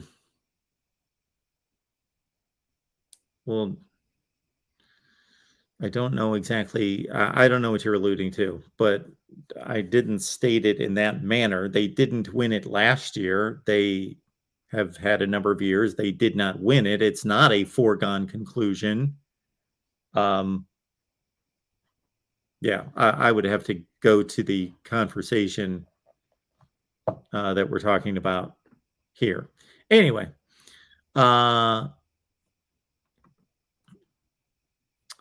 Ferris, appreciate you being here, and everybody else. George, great to see you. The Daniel Henry, good to see you as well. I thought the real MVP had a really interesting point that he brought up that we could take off on a video. Maybe I'll look at that this week. Basically, what would have to happen in college football for another conference to be considered the best at the end of the season? Now, obviously, I could have a 10-second video and say the SEC loses every game. Okay. But something more reasonable than that. Lemansky, appreciate you being here. Bullseye accuracy. Thanks for working with Corey Brada. Absolutely. I'm glad that Corey found me on Twitter. That happened, what, about 8-9 months ago? I get this guy from Iowa saying, hey, we should do an Iowa channel. I'm like, okay. Sounds good. if you produce a bunch of content, come on here. So yeah, that's worked out really well. It's been great to have Corey on board, and he of course has a tremendous Iowa channel. Where were we headed? It's good to have Cheryl. Where's Cheryl? Cheryl. I believe she's here somewhere. I saw somebody reference Cheryl. So hopefully Cheryl's here and doing well. There she is. Good to see you, Cheryl. Think, folks, 2 weeks from tonight, we're going to be gearing up for the big Vandy Hawaii game. Best program in the country, Clark Lee, Vandy. I love that he said that during SEC Media Days. I think that is phenomenal that he came out and said, we want to be the best football program in the country. I would love to know right now, what is Clark Lee's best record at Vandy going to be? I would guess probably 5-7. But that was phenomenal. Yes, easy money. It is the Cheryl. Yes. Cheryl is one of our mainstays. And Cheryl, there was several times that when we were in the midst of a chat here over the last several weeks that I thought, I need to email Cheryl and make sure she's doing fine. And I apologize for not actually doing that. Because I got to tell you, one of my weak spots is that I think of like 49 things during these live streams. Oh man, somebody just said that. That would be great for a video. Or, oh yeah, I got to get back to that person. And it's gone. It's gone. And I need to write it down. I know. All right, Joey, thanks for dropping the link there in the live chat. So Joey Foster, you see it right there. He just dropped the link and boom, we've got Mr. Florida football here with us. Of course, college football, but of course, is George, and George is behind a fog or something. But just so we can hear you, George. Hey, Mark. There he is. How are you? You're on my tablet. Hey. I'm not computer savvy. I'm amazed I can even do this. The audio is clear. That's all we care about. That's cool. Hey, I was listening to music when you called. Listen, can you hear this? I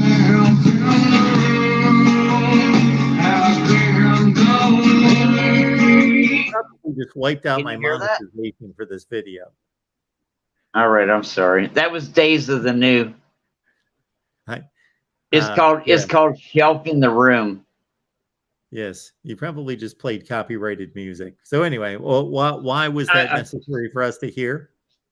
Because I'm high on life. We just got 2 top 100 commits today, or something like that. See that. Let's give that a look. I should be on. Are you serious? Are you serious? Serious that I didn't see that? I can't do everything. We're top. We're top. We went from number 50 to number 10 in like 2 weeks. Yes, you did. Let's see. So, Kelby Collins, defensive lineman. Yeah. 6th best defensive lineman in the country out of Alabama. And Will Norman, 21st rated defensive lineman out of Florida. Okay. 2 good pickups right there. Very nice. No, they're both going to the NFL. Those are NFL defensive linemen. We're back. Just like Miami's back, Florida's back. Hang on. You picked up 2 really good defensive linemen today. I don't think we're back to the Steve Spurrier days automatically. Hang on. We're not done yet. We still got like 4 more spots. No, that's good to see. I like that. I'd like to see Florida get back into it. Me too. I'd like to see Ohio State get back into it too. Well, you can tell I'm just trying to start a fight. Is this like Ohio State's last year to win a national title before there is no more Big Ten? Because the SEC has all the good teams. This No, could be it. You think that the Big Ten will just kind of wither away after this year? I think of the Big Ten like I used to think of the Big 12 before they went out of business. You just don't have enough clout, you know? The Big Ten Not doesn't enough have enough clout. Yeah, you're like, all of you are like Mississippi State level, you know? All right, George. Yeah. Sorry to bust your bubble, man, but Well, let me know sorry to next put- time you win it. Let me know next time you win a national title, you know? okay. Yeah, might be a while. It might be a while, but if certainly yeah, if You couldn't beat you guys couldn't beat Mike Leach. Mike Leach would blitzkrieg you guys. You're not gonna do it. Everybody wants to live in the sunny South with a lazy river and a cabana pool, you know? They don't want to be the in lazy Cleveland. rivers and cabana pools in Mississippi. I lived in Mississippi. It wasn't. I actually lived in the rich part, what was considered the rich part of the state of Mississippi. Like I was told, Mark, don't travel like 75 miles west and go into the Delta. Like you wouldn't believe it. Hey, I've been to Mississippi. My brother's lived there for 20 years. I know exactly what you're talking about. You know what's great when you are loved and accepted by the members of the community and you go anywhere and you don't have to worry because everyone knows who you are? Mm-hmm. It doesn't get any better than that. I'm like, I'm in Mississippi and I'm protected. Like I'm Tony's brother, you know? Everyone's like, yeah, leave him alone. He's our friend. It was great.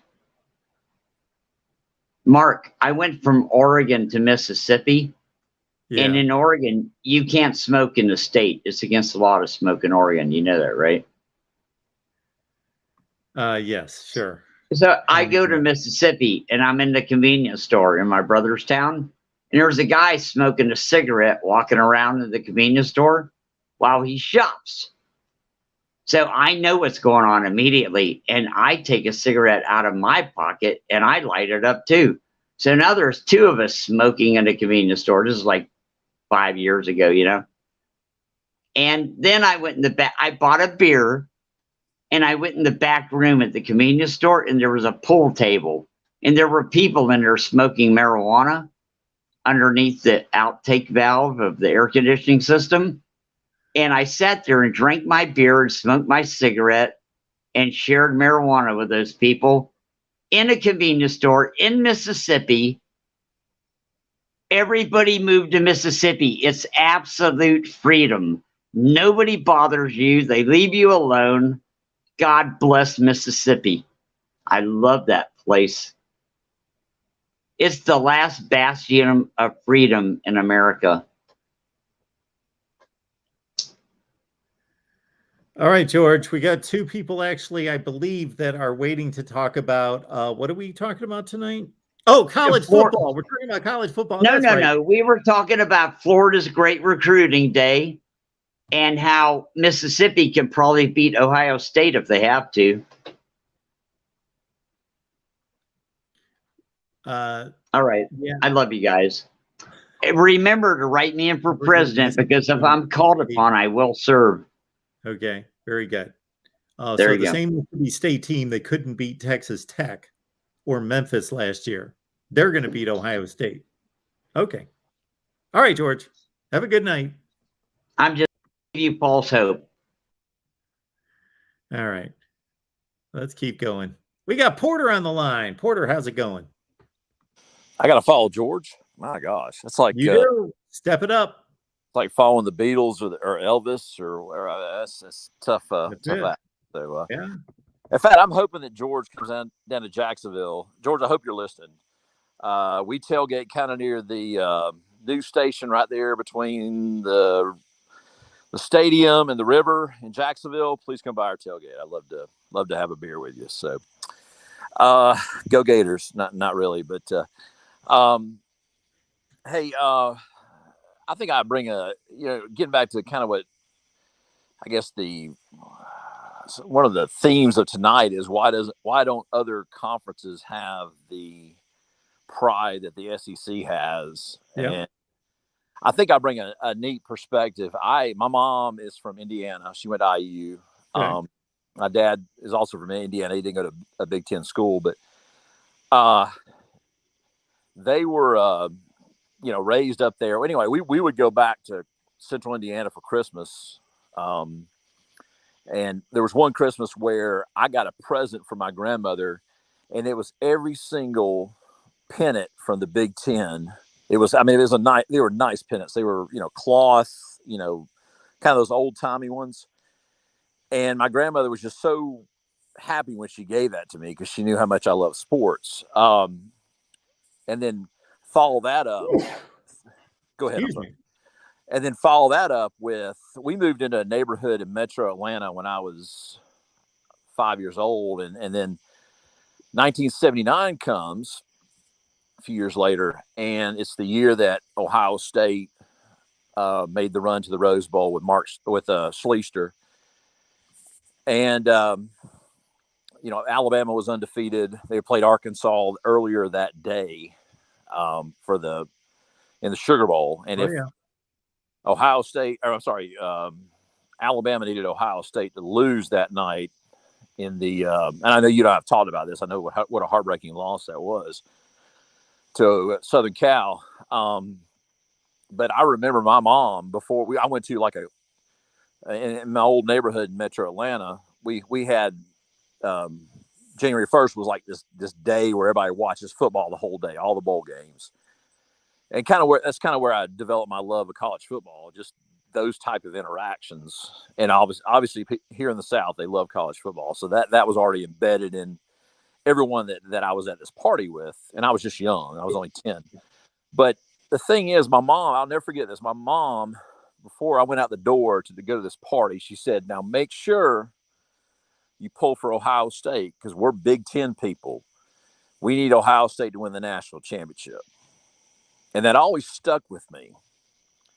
And my point, the reason why I'm saying all these stories, and I don't mean to bore the chat room or whatever, is Big Ten people have just as much pride in their conference as SEC people.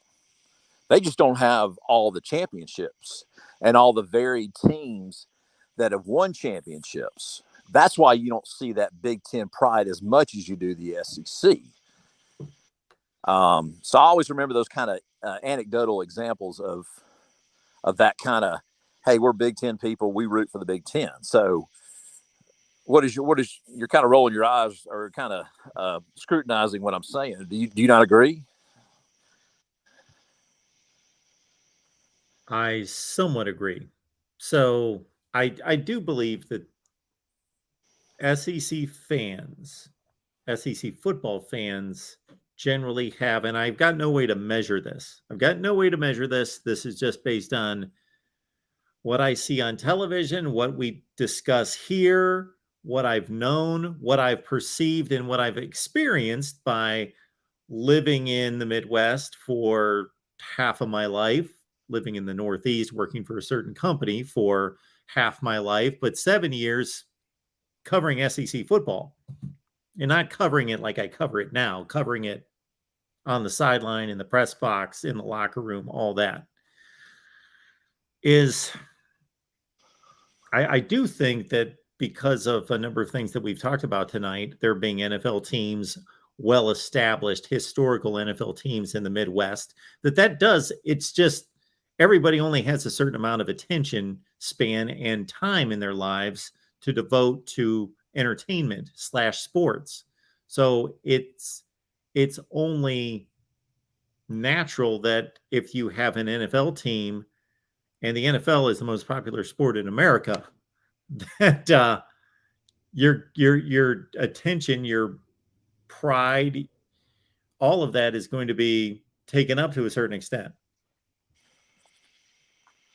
That your loyalties are going to be split to a certain extent versus being just, okay, we live in Mississippi. There's not an NFL team within 5 hours of here. We root for Ole Miss or Mississippi State. The other thing, so that's where I somewhat disagree with you. Where I agree with you is I think you brought up a really good point about it's easy to have pride and then be vocal about it when your conference is winning national championships. So maybe you don't have any more pride. You're just free to communicate and shout out loud on social media and otherwise about that pride, because people like to brag. People like to be attached to winners. And when they are, you're going to boast about that, versus somebody can be just as loyal of a Big Ten fan. But if the Big Ten rep just got blasted in the playoffs, what are they going to say? They're not going to say the Big Ten's the best conference in America. True. Yeah, but I see people on chat boards and stuff like that where, like, for instance, before Georgia and Alabama got to the playoff this year, they were talking about how the Big Ten had this. Maybe it wasn't this past year. It was something where the Big Ten had a really good bowl record for some of the minor bowls against the SEC. It was like maybe the Outback or the Music City or whatever, and it was like this kind of boasting. And then once the playoff started, that kind of went out the window. So I don't know. I don't know. It just seems like for my cousins in Indiana, and obviously when my mom was keeping up with sports, it just seemed to be kind of this boastful, hey, we're Big Ten people, we root for the Big Ten, and I don't know. It just seems like that. I don't know. This kind of arrogance that Big Ten people have about, we're just above that. And I don't believe that at all. I think Big Ten people are just as proud of their conference as SEC. They just don't have the championships the SEC has. And when you see the tremendous, and again, I don't like to throw out records on this whole forum. I don't like, beating my chest or whatever. I think this is should be more of a forum of people that just love the sport, want to talk about their teams or whatever. But you have to admit, when you have 6 different teams that won national championships since the BCS era, I mean, that's just, you can't, there's nothing you can say about that compares. Well, Porter, you should know you're talking to the wrong person. So there's something I can say about it. Bottom line, yeah, you're right. The SEC has been the best conference since the BCS started. I don't think it was the best conference necessarily. I think there was an argument there for the first 6-7 years of the BCS, but then in the mid 2000s, 05, 06, the SEC took over. But anyway, and there is a difference between who has the best team or the best teams, 2 or 3, versus who has the best conference, top to bottom. That's not necessarily always going to be the same. It's most likely going to be the same. But let's understand that while the SEC is capitalized on its playoff appearances and BCS championship game appearances, the SEC has been given, and I use the word given, have the teams earned it? Yes, they have earned it, but it's not the NFL playoffs. They didn't go out and earn based on a formula a playoff spot. They were given. It's an invitational, both the BCS and the playoff. The SEC has been given many more slots than any other conference, both in the BCS era and the playoff era. So when you're given more opportunities, in 2011, how could the SEC not win the national championship, for example? Well, going back to the BCS era, I think you had the 2 best teams in 2011. I think it was pretty obvious, and I understand that. The 2 best teams, yes, I believe those were the 2 best teams, but those should not have been the 2 teams playing in the national championship game. I totally agree about that. You're exactly right about that. But let me counter what you just said. You said the SEC has not earned it's not the NFL playoffs. They've not won their way into the playoff. I disagree. Based on, okay, let's go back. There's only been one and done team from the SEC make the playoff. Okay, I'm not talking about So what they've done with the opportunities. I'm talking about being gifted the opportunities. But those I'm are not. Those are earned. I mean, you can't tell me that. No, they're earned to a certain extent, and this is why we need an expanded playoff. There have been teams left out that had just as good a qualifications as a team from the SEC. I can go through a number of years. I agree. I think probably the one that I think about the most is 2014 TCU was an outstanding team. I hate they didn't get a chance, but you have to admit when an SEC team, other than Alabama in 2014, the first year of the playoff, you have to admit when an SEC team goes to the playoff, they win. They don't go one and done. That goes for LSU. That goes for Georgia. Georgia both times. They won against Oklahoma, won against Michigan. That's not my Alabama. point. What's that? I already stated that. That's not my point. My point is we can go through a number of years in the playoff and more so in the BCS era in which the SEC was given the opportunity and other conferences with other teams that had just as valid a resume were not. They've been given more opportunities. Yeah, I understand that. But my point is when given the opportunity, the SEC capitalized. Yeah, I said the same thing. Yeah. So when you develop a reputation of losing like Oklahoma in the playoff, the Big 12 should not get the benefit of the doubt. The SEC should. I don't think there should be a doubt. We shouldn't have people selecting playoff spots. Well, I mean, I disagree about that, but you and I both agree that I didn't know you were for the expansion of the playoff. So I'm glad to hear that you're now in favor of that, because you and I went back and forth one night about the expansion, and I've always wanted the expansion. Shoot, I wrote a paper on it when I was 16 years old. I was thinking about that in 1984. You just don't want the 12 team where you get the bye. Is that correct? I don't want buys. Okay, all right. They're unfair. So you've explained why you don't mind the buys. Well, obviously I don't mind the buys. I love the buys because I love the scenario. Like I said before, I love this. If I'm Texas A&M in 2020 and it's a 12-team playoff, heck yeah, let somebody else go to the SEC and get their brains beat in. I'll be happy to stay at home and wait for my first round championship or first round game in the playoff. I'll be happy to do that. I mean, the playoff is what it's about now. I don't really care about conference championships. I mean, they're nice banners to put up, but it's all about the playoff now. And once your team has been there and has been there, more than once, you kind of get addicted to it. I hate to say it, and I love being there.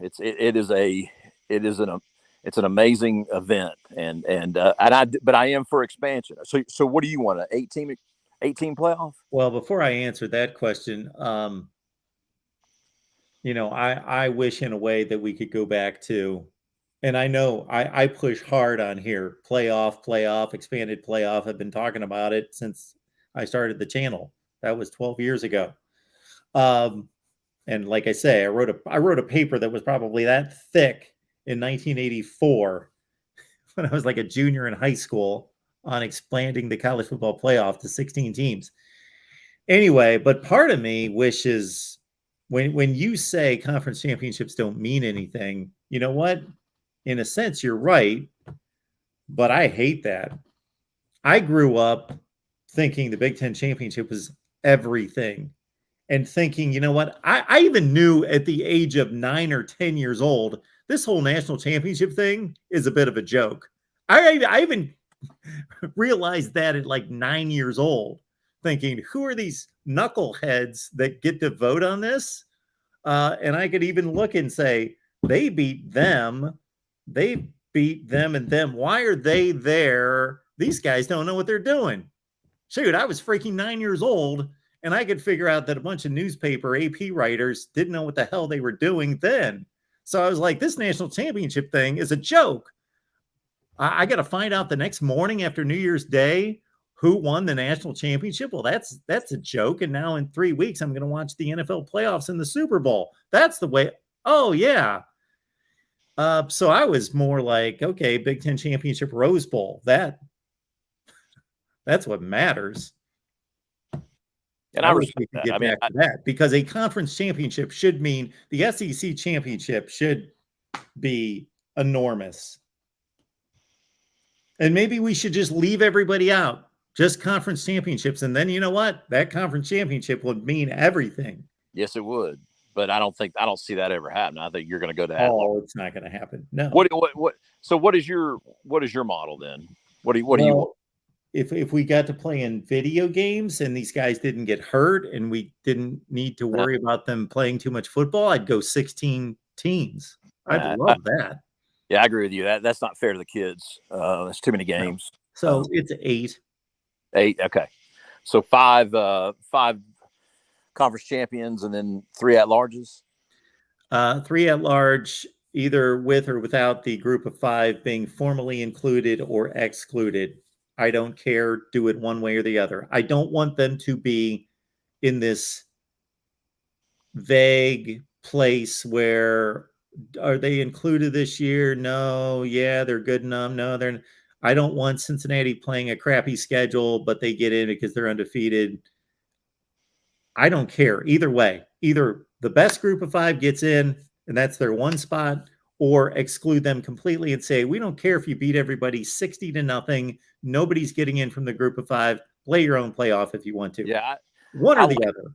I like that, including the group of 5. I think it's, you like I always say, I love the sport. I want to do what's best for the sport. And I think someone who's at Memphis doing 2 days right now should have a shot at getting in, just like somebody at Oklahoma should have a shot to get in. And I what do you think about making that one spot for the group of 5?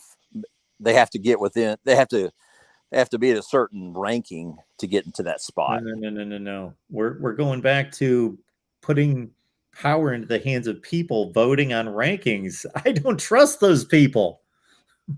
Well, you're going to have to with you don't have to. At the at large. Why? The at large, you have to have. Nope. How do you determine the at large? Well, why rankings? These knuckleheads don't know how to rank teams. Why am I? I don't understand what you're saying. I mean, you're saying you can't. You're not. I'm all for conference champions getting a direct, a bid into the thing. That's fine, but you're going to have at larges, and somebody has to vote on that. And they don't. Why? Well, who would determine the at larges? Record/strength of record. I've looked through the video where I went through the whole thing and said, we are choosing at-large teams based on your record, understanding that none of this should happen without fixing the schedule. The schedule has to be fixed first, because that obviously has a huge impact on the season. So Baylor can't play nobody like they always do, and USC play some murderer's row non-conference get. So the scheduling has to be fixed first. So I'm not going to go through that, but I've gone through it before, and we'll attack that next off season again. You got to fix the scheduling first, so it's equitable. And then you go by record and you go by strength of record, meaning how strong your performance was versus the difficulty of the schedule. And that's what you do. And you take people out of it. Well, I mean, to me, you're just getting back to computers then, just like when in 2000 when Florida State went. No, you're getting to the results on the field.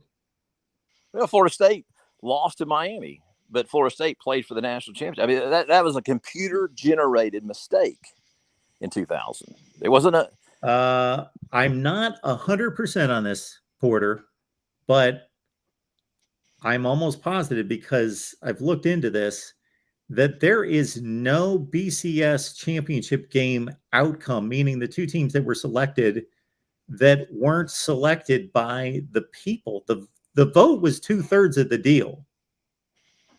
Like, if we looked up the AP rankings and the coaches poll rankings for that season, I think they put Miami in. No, it was a computer. I'm pretty sure. I don't know about that. Washington should have been in anyway. What's that? It shouldn't have been Miami. It should have been Washington. Oh, Washington. Well, I don't. Washington beat Miami. Maybe I'm watching too many of the 30 for 30s and watched too much of the U to think it was it should have been Miami. But listen, we're getting in the weeds too much. I love the show. Hi to all my friends on the chat, and I'll let somebody else talk. So have a good night. Thanks, Porter. Appreciate that. Our guy Porter. Good stuff right there. I could debate that all night. All right. Let's we got our man Michael. Hey Mark, how you doing, sir? Michael, how are you? Not too bad, but I could be a little better for Saturday night. And yourself? I am doing just fine. You know what, Michael? This is my message for you tonight. Somebody told me in the comment section earlier today that Purdue is going to finish in the top 25. Yep. And I agree, but we'll see. Stuff like that got to be one game at a time, though. Anyway, back to what I was saying. When did you think? I mean, yeah, with the SEC started, but when do you think the tide actually started? No pun intended with Alabama, by the way. But when did you think the rule started to reverse into the SEC favor? When did the SEC become the best conference? Yeah, in your opinion, I mean, what made them besides become the best conference? Was it they just got the better players, or was it just a solid football? That's most of it. Most of the best players in the nation in high school football are playing in Florida, Texas, and to a lesser extent, but still, man, Georgia's exploding. And for small states, Alabama and Louisiana pump out NFL players. Yeah, but my question is, what made it switch instead of like the Big Ten, the Pac-12 having success in the 80s and 90s and stuff, even though Michigan was the first team in since Ohio State in the 60s to win a national championship when they won in 97? Yeah, Ohio State 68. And then Michigan, the 97 season. Yeah. But what made them say, all right, the SEC was like the second tier, like the Big Ten is right now. But what I'm trying to figure out is what made the roles reversed. Well, one thing that comes to mind is integration. So even though integration happened in the mid to late 60s in college football in the South, it took some time. So black players in the 50s and 60s were going up north to go to school. Mm-hmm. And even though the SEC started to integrate in the late 60s, mm-hmm. That takes time to take hold. Mm-hmm. And Florida State and Miami were complete non-entities, didn't really recognize big-time football, didn't pump money into it, nothing. So teams from the north, Notre Dame, Ohio State, Michigan, could just plunder the state of Florida. Mm-hmm. I got him.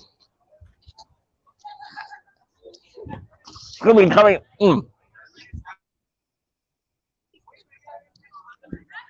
I mean, between stuff, but no, I was just wondering stuff like that. Now, what do you think it will take for the Big Ten to be more competitive with the SEC, as far as like with the CFP and stuff like that? What's it going to take? Yeah, better players. Yeah, I get that and stuff like that. But I mean, as far as it's competitive, like with Ohio State, it seems like every time they play an SEC team, everybody knows what's going to happen and stuff like that. But I mean, there's some teams in the Big Ten that has success against the SEC. Sure. But like with Nick Saban, how would Alabama be today? And what would LSU be like today if Saban didn't leave for Miami? Well, that's a great point that you make there, Michael, because it's hard for people to believe now that weren't around at the time, but LSU football, from the time I started watching in the late 70s up until the time Nick Saban showed up, mm-hmm. LSU was basically, I don't know, Kansas State, somebody like that. They weren't very good. They were going 6-5 back in the 11-game schedule. That was pretty much their standard. A lot of 7-4, 6-5. They did go to 3 Sugar Bowls, or an Orange Bowl and 2 Sugar Bowls in 82 and 86. They weren't really that good. They were 8-3 those seasons. So LSU was, yeah. I have done videos and shown LSU's record for like 12, 13 years before Nick Saban showed up. They were barely 500. They mm-hmm. were well under 500 in the SEC. So, yeah. And Alabama, of course, was down late in Mike Dubos's tenure there into Nick Saban's first year. So for about 5, 6 years, 7 years, they weren't anything close to what they are expected to be. Yeah, no. Francione, I mean, he had somewhat success there, didn't he? Yeah, he did. Mm-hmm. Season. They had a good. Mike Shula had one good year. They went 10-2. They won the Cotton Bowl one year in 05, 03, 05. Losing track, but yeah, they had a couple of pop-up years. Yeah. Yeah. No, I was just wondering. No, I just wanted to get your take about it and stuff like that. But anyway, it's always a great show, sir. Thank you, Michael. Appreciate that. Take care. See ya. Lemansky wants the link. We will get to the link. I will drop it there in the comments section here in just a second. Trying to interpret Gary's comment here. He says, era Mark describes LSU averaged 6 to 9 wins most seasons. Yeah. First off, I want to give I don't want to say shout out. I hate that term. I just want to acknowledge what Porter said. So Porter is correct. In the year 2000, Porter, hopefully you're listening. In the year 2000, Miami finished ahead of Florida State. Of course, they won the head-to-head. Miami finished ahead of Florida State in both the coaches poll and in the AP poll, but Florida State, the computer overrode it, even though that was 2/3 of the formula. I think they tweaked it after this year. I believe so. There was one other thing real quick before I take this call from Dre. Dre, please put in the private chat where you're calling from or who you root for, something that I can put on a banner. Amazon link, folks. Amazon link in the description section of all the videos. Same shopping experience, doesn't cost you a penny. Shop Amazon, use the link that we've got. Also, please like the video. A number of people have stated that. Please like the video. And also, we've got a Discord that's amazing, so please jump on that. Go to Patreon, search Mark Rogers TV, and as Mayhem Matthew says, hit the like button, please. That doesn't massage my ego. I don't even look to see how many people like it, but I want you to hit the like button, so please. That's a whole YouTube thing. If you get like 10,000 people watching a video and you get 500 likes versus 10,000 people watched it and you get 2,000 likes, YouTube in some way, I can't explain it, they just treat it differently. And they say, people like this video, let's send it out there into traffic. Okay, before we take this call real quick, listen to LSU's records. I would love to cover my eyes and see how close I would come on these records, but let's LSU starting in we'll just start in 1980.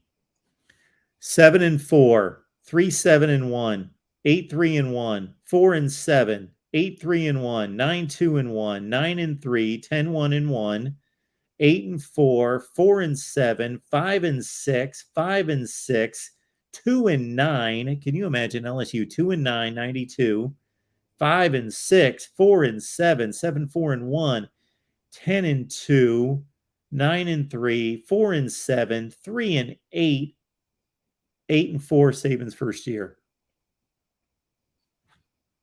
Crazy. All right. Dire Wolf on the line. What's going on? Hi, Mark. Love your show. Appreciate it. I have the opportunity to go to Pittsburgh to see Pitt against Tennessee, but I don't want to go if the Vols are going to lose. What do you, based on what you know now, what do you think? I think even though they've got to travel and lost the game last year, I think Tennessee's a better football team than Pitt.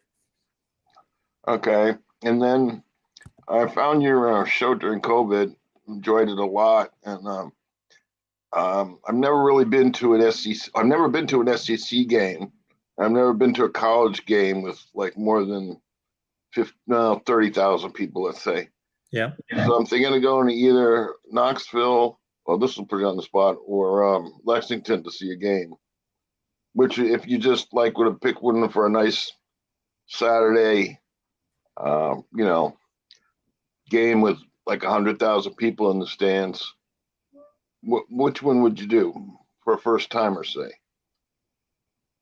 Well, Tennessee football, Tennessee's New England Stadium is more historic. It's obviously a football school versus Kentucky's still a basketball school. I've never been to either one, so I can't comment based on experience. I can only comment based on the checkerboard in the end zone in Tennessee. Again, it's just more historic from that standpoint. So talk to some of the folks in here. Maybe somebody's got a Yeah, actually, they're only 80 miles apart, so I was actually thinking of doing both. Oh, wow. Yeah. Yeah, that'd be fun. Then a weird thing I read today, not weird, but Trayvon Williams on the Cincinnati Bengals. Yes. He's out of A&M, Texas A&M, I think. Yep. So he's going to teach a course at Texas A&M on how to handle your NIL thing. Okay. Yeah, and so get this. He claims that Harvard has contacted him to teach like an NIL course at Harvard.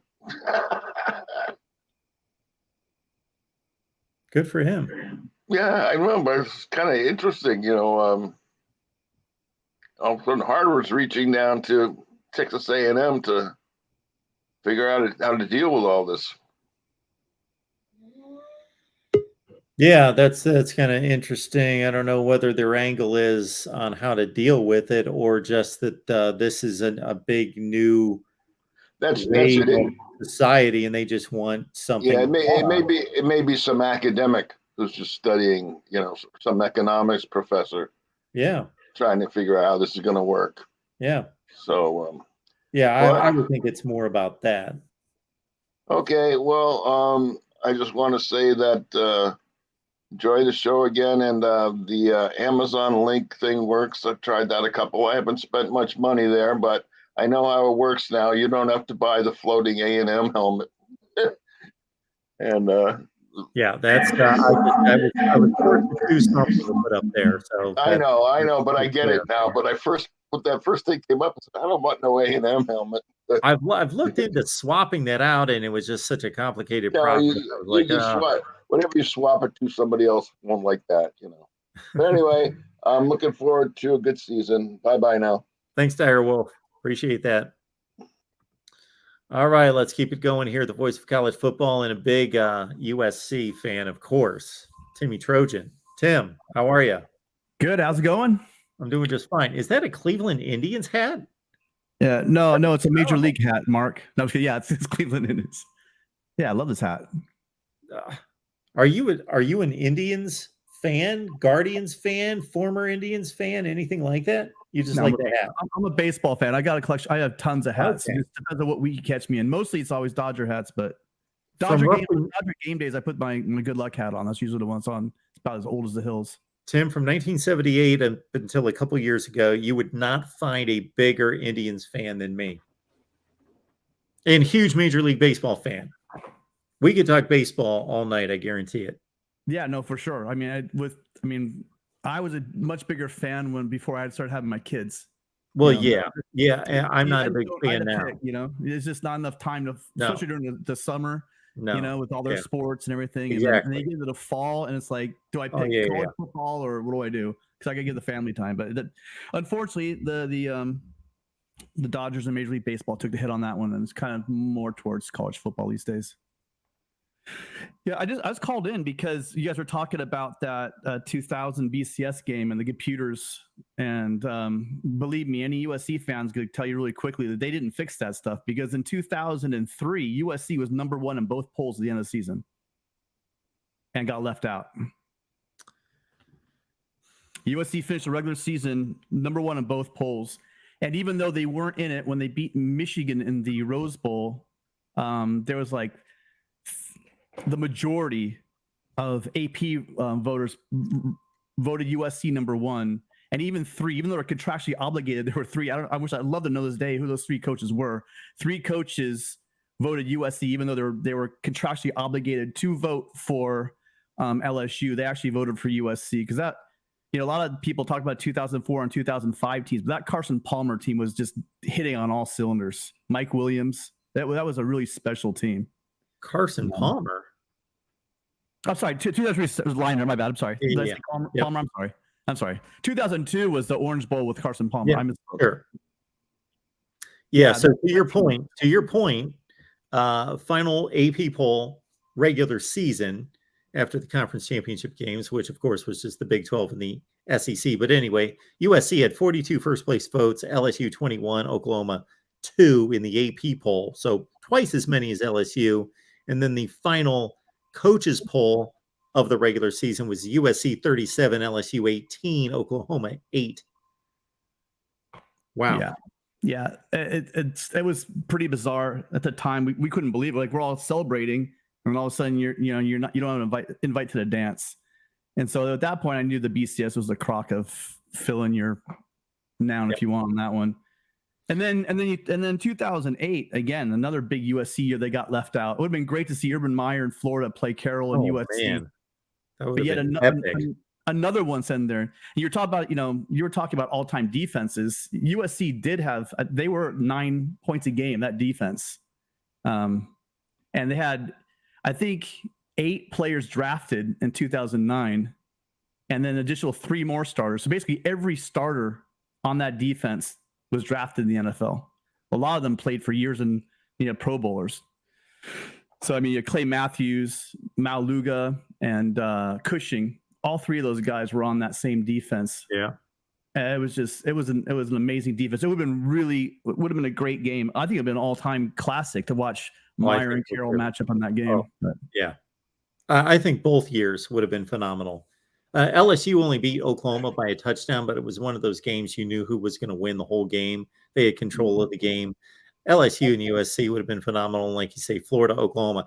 This was a very difficult year for voters. I got to admit, listen to the heavyweights that only had 1 loss. So this is final regular season poll, AP 2008. Florida's 12-1, Oklahoma 12-1, Texas 11-1, Alabama 12-1, USC 11-1, Penn State 11-1, Texas Tech was 11-1, and Boise and Utah were both 12-0.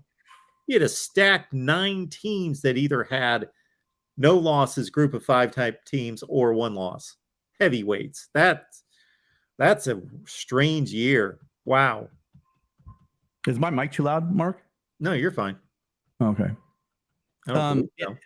It was surprising. It was that's the BCS. Now, I mean, I know that the genie's out of the bottle. I know everyone wants 18 rounds of playoffs for college football now. It's getting kind of absurd. But now that it's going to shrink, because I think we all see the writing on the wall, it's probably going to go down to a P. There'll be maybe 4, if not 3 power conferences pretty soon. I mean, that's really what the writing on the wall is. I'm really beginning to wonder if they could just keep it at 4 and then they have the highest at large for that 4th. But again, it would have to be one of the schools that are not in the P3. So to make it legitimized, because the last thing you want if you're in Alabama or Georgia, you don't want someone being able to stake a claim saying, "Hey, that's not fair. It wasn't decided on the field." You're going to want, because Georgia or Alabama, you're going to get that guy in the first round, and it's going to be tantamount close to a bye, but it'll be a solid game. I'm guarantee it. The number 4 team's not going to be a baby, but you can't have it to where you're locking 80 teams out of a playoff. That there might be some players that they're going to have a good season, and you can't have it to where it's just centered on the Big Ten and the SEC and maybe the ACC, or a combination of the ACC and all the other schools are left. I think you need to have room for that last group to get in, because that makes it a playoff, a very small playoff.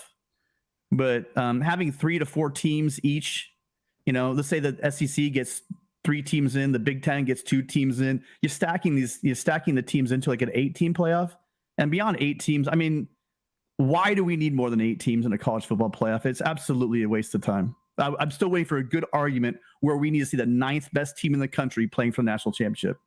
Mark, you know a lot. No,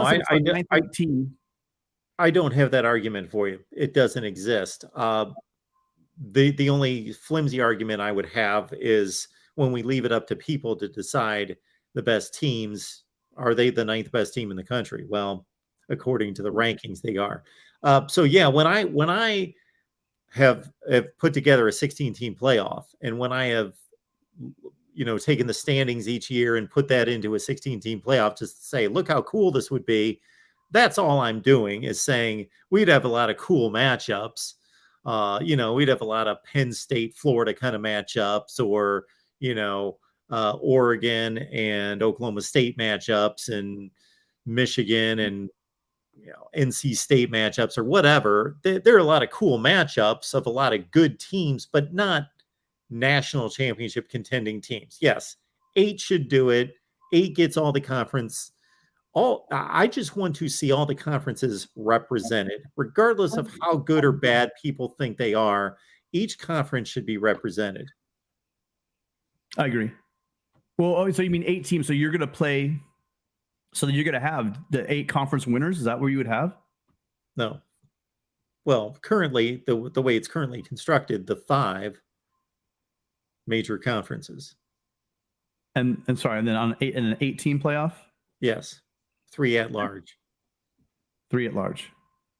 Yeah, I mean, again, this 3 at large, and I know I'm not going to have many. I know it's SEC night, or even Big Ten, because actually, when I say this, it will go against USC's best interest, because in some years USC might be that second team or possibly even third team from the Big Ten one day. Sure. But I don't think USC should get a shot at the national title if they can't win their own conference. So you want only conference championships, which I completely respect. And actually, one of my best friends would be right there with you. He's not a big college football fan, but he's like, why are teams that don't win their conference in this thing? So how would you do that, though?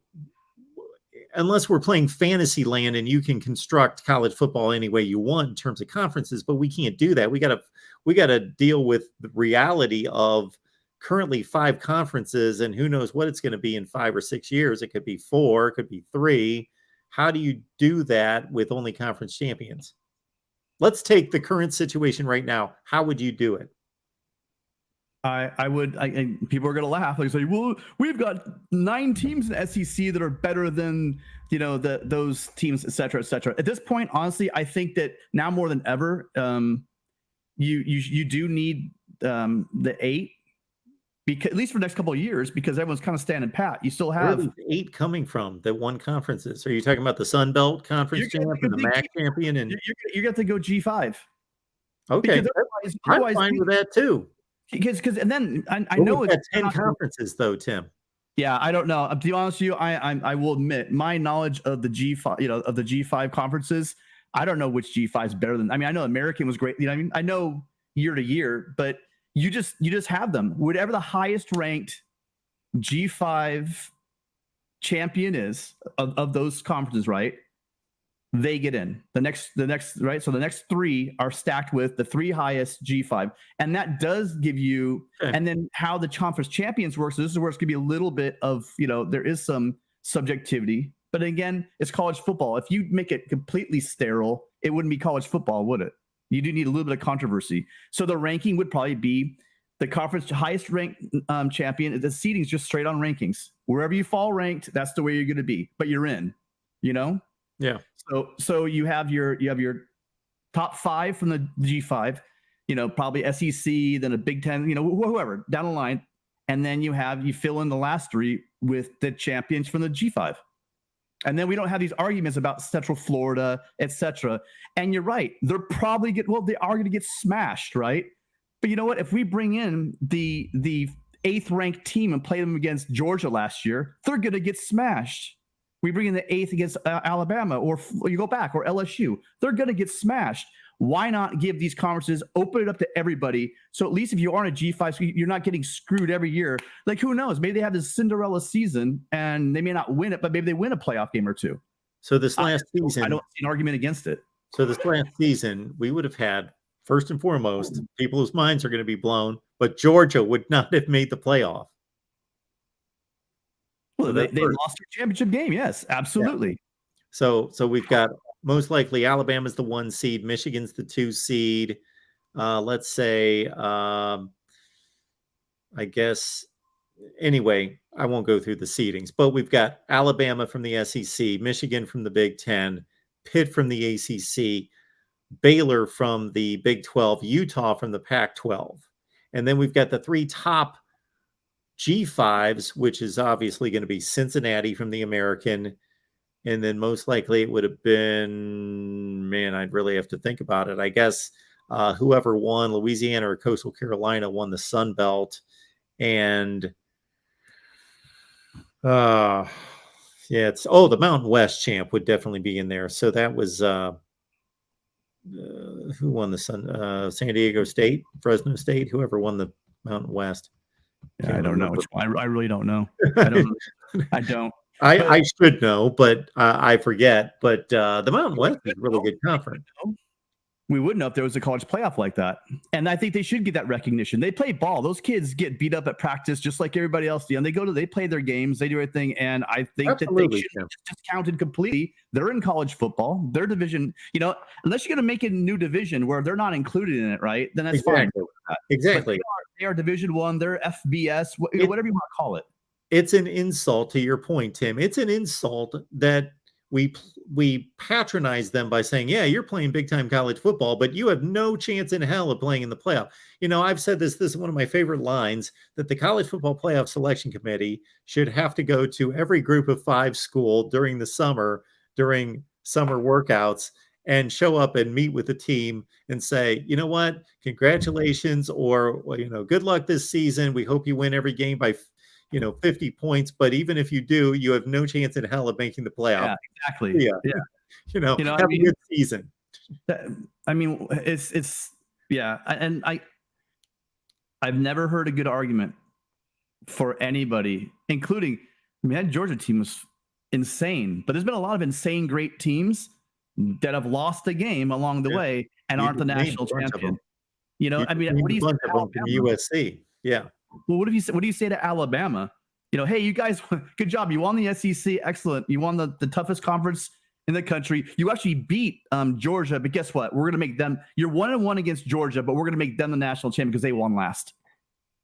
What sense does that even, what sense does that make? Well, it's the structure of the playoff, though. That's where I disagree with you. I get your point. Well, the structure but that happens every year in the NFL. You could lose a regular season game or to a team, but then you play them in the playoff and you split 2 games, but that doesn't mean the regular season is the regular season, which gets us to the point of the playoff. But I get your point. There's a huge reason why we're college football fans is because, there are some in here that are equally college and then pro. There's some here that like pro more than college.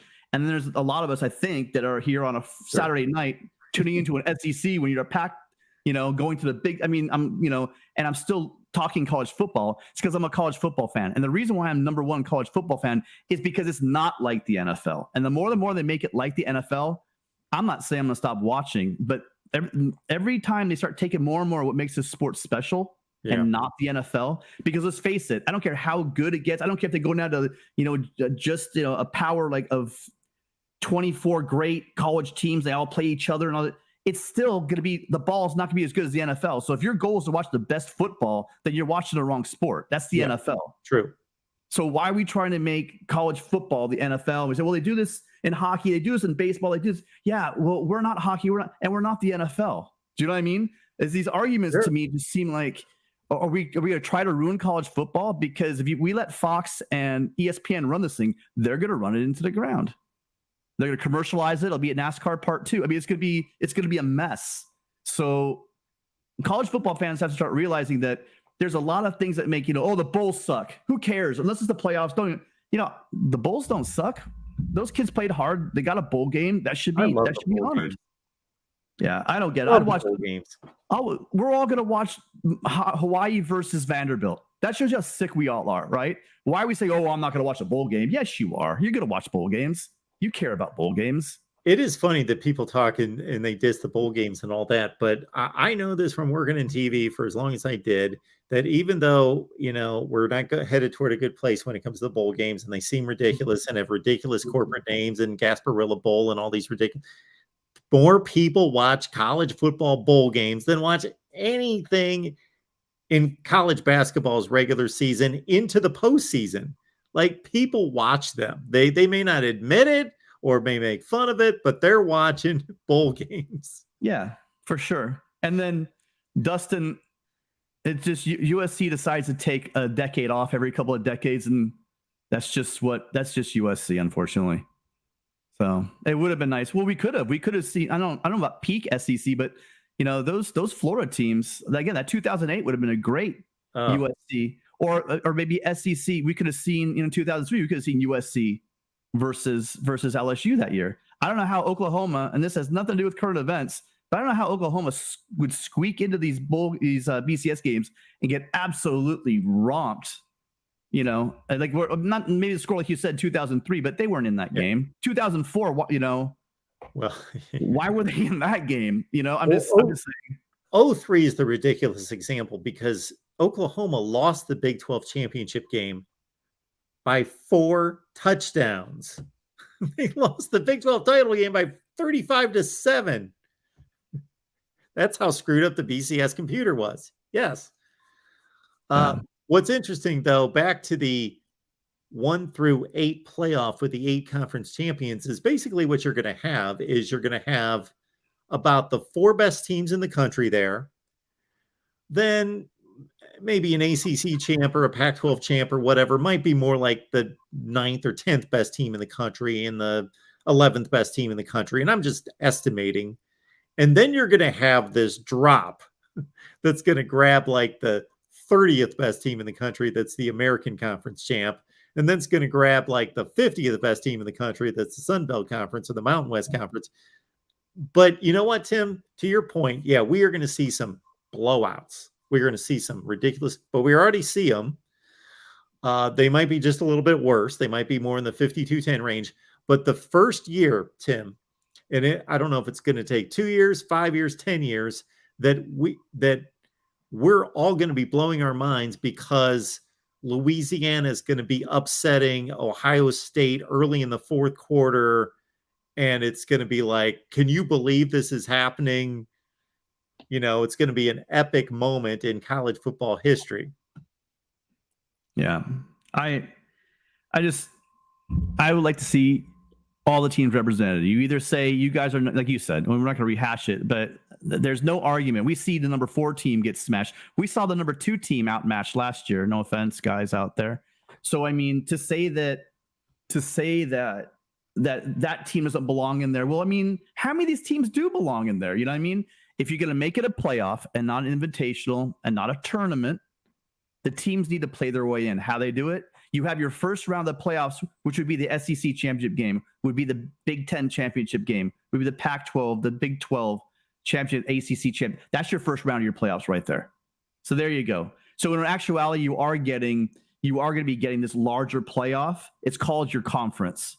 And if you win that, you move on. I don't know why this is so hard to swallow. I do know why. It's because some schools know they're probably never going to be at the top, so I hope they can squeak in that 3rd place and then call themselves a playoff team. But in actuality, we're cutting out 80 to 90% of football by saying you're never going to have a chance to get into this thing because, well, we're going to do it this way. So that's all. I really want to talk about that. Remind you that they didn't fix that thing in the BCS in 2003, and it came to bite USC. I mean, can you imagine being the number 1 team in both polls and you're not playing? You get jumped by the 2 and 3 teams, and you don't play in the BCS game. That's insane to me. And if that was just a vote and there was no results to back that up, then I would say, Tim, I get your point, but it's even magnified by Oklahoma losing by 4 touchdowns in the Big 12 championship game. You talk about not honoring a conference championship. Yeah, that's Lord. That's really bad. Yeah. All right. I don't want to take too much of your time. I appreciate, as always, taking my call. Someone in the chat said that USC 2008 was equivalent of Oklahoma State 2011. I don't know what football these guys watch, but the USC in 2008 in the Rose Bowl against Penn State, which was a really good Penn State team, very good Penn State team. Pete Carroll, because you got to remember that the coach was Joe Pa. I think it was his last game, possibly. I can't remember. No, he was still 3 years away, but okay. But he had respect for Joe Pa. Yeah, he had respect. But they were up. I can't remember. 31-7. Yeah, 31-7 in the fourth quarter. Yeah, the And then final SEC score was not. Yeah, they put in some backups, you know, and they got I think some junk 13. It looked junk respectable. 38-24 was the final. It looked respectable. That was not a game. Yeah. Yeah. So anyway, that team was broken, and that's why I don't want people or voters or committees or anyone doing this crap, because history shows us if we allow people, why not just let them play to get in? Who's arguing that we shouldn't have this? You have your playoff, you have your conference championship games, and then you have 4 more, or 8 more if we're talking about the 8 team. You have 4 more games for the playoffs. You don't need more than 8 teams maximum. I honestly going to argue as these teams, as the conference begin to contract, you're probably going to go down to 4. You don't need more than 4. If your thinking is that the other teams don't matter, make it 8 or make it 4. But don't do this thing where we're putting 2 or 3 teams in from each conference. That's just stupid, in my opinion. All right, Mark. I like it, Tim. Thanks so much. Appreciate it. It's our guy, Timmy Trojan. I actually put together a little full screen graphic to honor some of our complete list, actually, of our Discord members / Patreon, but don't know if that's going to play tonight because, hey, we're going to take another call. We got Rick on the line. Rick, appreciate you being here. Okay. See you to Rick.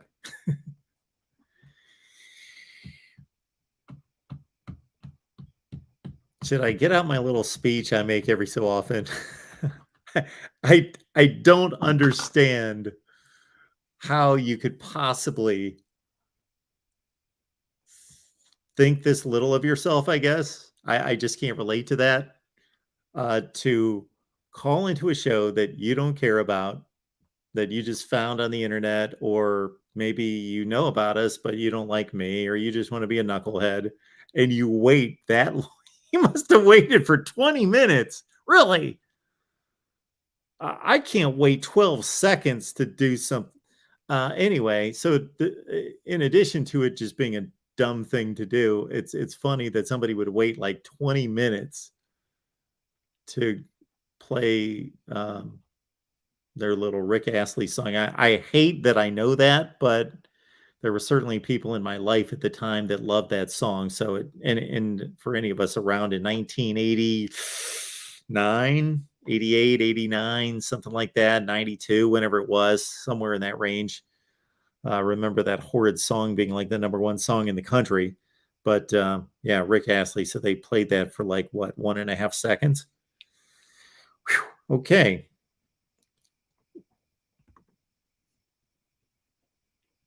Yes. Well, sorry, Antoine. Antoine likes the song.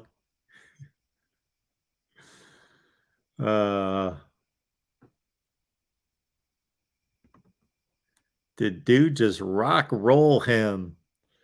All right, good stuff. Appreciate everybody being here. This is our SEC preview. We're on all the channels, all the SEC channels, but most of you are here on the main channel. So do recognize that we've got SEC channels: South Carolina, Florida, Tennessee, Georgia, Alabama, Auburn, Texas A&M, LSU.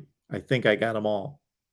So please check out our individual SEC channels, and especially, folks, if you are supporting what we do here, the Voice of College Football, even if you hate Florida football, even if you hate LSU football, we're around 930 right now. So please subscribe over there. I'm actually going to grab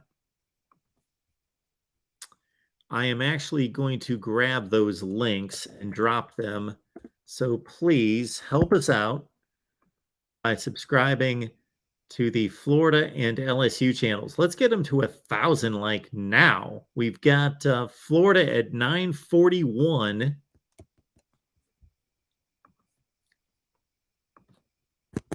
And we've got LSU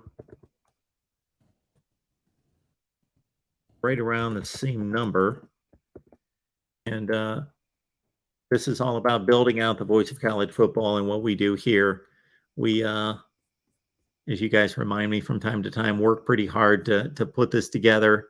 And believe me, folks, I want these channels and I want what we do here to be 10 times better than it is now. I appreciate everybody that jumps on here and tells us that we're doing a great job. They love the content. We can do better. If I had more time to prepare, we would do better. But we're just flying by the seat of our pants here, just trying to pull off 25 channels is what we're doing right now. We could make a whole lot more money, have more resources, and turn that into like better sets, graphics, hire some people. Then that's where we're headed, where we want to be someday. But appreciate all you being here. And once again, I threw the links to the Florida and LSU channels in the chat. So please follow those to those respective channels and please subscribe right there. You know what? Ferris, thank you so much. And you know what? If you hate Florida, hate LSU, please do it for me for 3 weeks, whatever it is, because you know what happens is once we get to 1,000, once we get comfortably over 1,000, 1,050, you know what? Unsubscribe. Go ahead and unsubscribe at that point. That's fine. You got us there. We'll be fine. We'll keep growing from there. If you see, we've got tons of channels that are in the 2,000, 3,000, 6,000. Ohio State's around 6,000. I think we had 3 milestones just here in the last, let's say, week. Miami got to 8,000, Ohio State to 6,000, and Florida State to 3,000. Oklahoma's pushing 5,000. Michigan's pushing 5,000. So, Andy, thank you so much. Appreciate you being here. Thank you for that. Got a comment in from Cheryl. I lost track of it. Thank you so much, Cheryl. We appreciate that. Appreciate you. Cheryl is like the best mod of all time. So she has put in way too much work and time monitoring these channels. Exploring with Ben's phenomenal. Ben, thank you so much for being there, which reminds me of something. Sorry, Ben, I didn't get back to you, did I? I just don't know. Yeah, I won't get into it. Something between Exploring with Ben and myself. Join me on Patreon, as Ben is telling us right there. $5 a month. $5 a month. And that has not gone up with inflation. So the current economy has not affected the voice of college football. So still $5 a month. You get the Discord. We sell the Discord first and foremost as being the thing. So the Discord is just a big chat like you've got right here, but it's on Discord. I get you a link as soon as you sign up. I get the link to you as soon as I possibly can, and you can talk there all the time.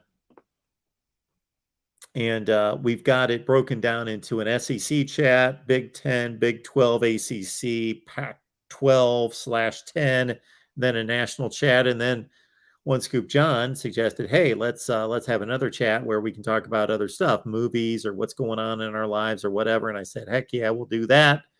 But as this gets bigger, we want people to be able to find the comments or the comments, the conversations that they want. So as we build this out, hey, if USC takes off and we get a zillion USC fans in there, we'll have a USC chat room. Maybe if it even gets bigger than that, we'll have a USC recruiting chat room. Sky's the limit. We can add channels to it. They're called channels. Don't be confused. They're chat rooms. And these guys are going to have watch parties, rewatch parties, I believe, coming up this fall. And again, that's just part of it with the Discord. With Patreon, you get my picks, which start in 2 weeks. I better be ready to make some picks that are winners. But also, it's what we did last year is I had about 15 of our main contributors on here. Steve Dace, Tony Gerdeman, a bunch of people you'd recognize. Steve Hellwagon, the Wholesome One, Corey Bratta, guys like that. And we had a 12-pack that we picked every week, both straight up and against the spread. And I get to brag about this for 2 more weeks. I was the winner, did finish with the best record against the spread and straight up. So I'm going to have to defend my crown. But we do a 12-pack every week. But then I do more extensive picks than just the 12-pack. I predict all. No, I'm not going to do that. Forget it. I was going to suggest I'm going to pick every college football game every week. No. I do all the top 25 games plus a few other games of interest. So I usually pick about 20 to 25 games per week. Yes, I do. And then exclusive live streams over there. We'll make it exclusive live streams / content. So I give everybody the option once a month to, did I miss a super chat? I'll get to it. Thank you to Real MVP. That, once a month, per request, per person, I will produce something, whether that be an exclusive live chat, live stream, or some kind of content. The last thing that I remember somebody requested maybe a month ago, a Michigan State schedule preview. So we delivered that. I would like to put together a bunch of previews like I did a couple weeks ago with the Clemson, where I did the record and the whole deal. Man, I'm going to have to get going on that. All right. Yes, super chat. Well, I believe I forgot to mention, I had it posted for quite some time. Oh, I did miss the super chat. Sorry about that. Hopefully, judicial protest is still here. He says, yo, Tim, USC is 0-8 in making the college football playoff. The Big Ten is not going to make it any easier. However, a guy named Lincoln Riley, that might make it easier. So that's going to be fascinating. Is it not going to be fascinating whether you love this expansion realignment business or you hate it? It is going to be fascinating. Oklahoma, Texas in the SEC, USC, UCLA in the Big Ten. It's going to be fascinating to see how those 4 schools play in new conferences, and we will see if we are going to have further expansion. Things seem to have settled down, but let's keep in mind that we also were in the same place this time last year, and then we got the bombshell about 6 weeks ago. So maybe next summer we hear more, we get more, and all of that happens with the SEC and the Big Ten expanding. We have produced a number of videos here where we do our best. I don't want to produce a million realignment kind of videos if I don't believe that there's some substance there. So basically everything I produced is basically saying, okay, will the Big Ten continue to expand? Who are the candidates and what are their qualifications as football teams, as sports programs, as academic institutions, media market, all of it included. And I've sized that up from a number of angles. And if I come up with another logical, reasonable angle to take on that, I will produce more of those videos coming up. But in the meantime, again, we will have,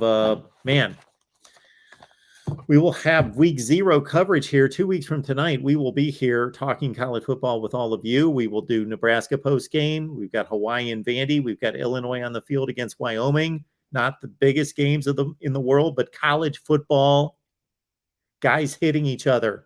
Absolutely. So we will be here for that. And then, of course, week 1 is going to be crazy because we're going to do a 24-hour marathon. And we're going to be all over Thursday, Friday, Saturday games. You guys know the drill. All right, folks. Appreciate you being here. I do have a couple other initiatives that are coming your way very soon. One Scoop John, thank you so much for that. The Patreon is where it's at. We have a great time. Thank you, One Scoop John. Appreciate that. Again, it's patreon.com. Go to Mark Rogers TV. There it is. Patreon.com, search Mark Rogers TV. You'll be in contact with me. It'll come to me. I'll get you the link to Discord as soon as I possibly can. And you get all the perks that I outlined before. Week 0 is 2 weeks away. And predictions, 24-hour marathon. I got 2 initiatives that I don't want to quite deliver yet, but I'm just about ready. We were asked by a up-and-coming platform to do something for them that's going to be great content for you. Hopefully, I think I can deliver. And then we've got another initiative that, I think it's time to hold some people accountable and take them to task. So we're going to that's either going to be a weekly video or maybe a weekly live stream. We'll figure all that out. All right, folks, appreciate you being here. And as you leave the stream, as Ricardo was saying, please like the video when it says more chats and likes. Yes, please like the video. We will see you all soon. Don't know about tomorrow. Tomorrow, actually, we've got an Oregon Live. That's right. Oregon Live over on the Oregon channel. That will come your way. Maybe we'll put it on here on the main channel as well. Oregon Live at 1 Eastern, 10 in the morning out west. Tim, are you going to be up for that? We've got an Oregon Live tomorrow. And we may even go live with Florida State Talk with Logan Robinson from Florida State Camp tomorrow. Yes, Ryan Winter will be there. Rick Astley says hi. Love you too, Rick. Stay in the 80s. Okay. Thanks, guys. We'll see you soon. Appreciate the support.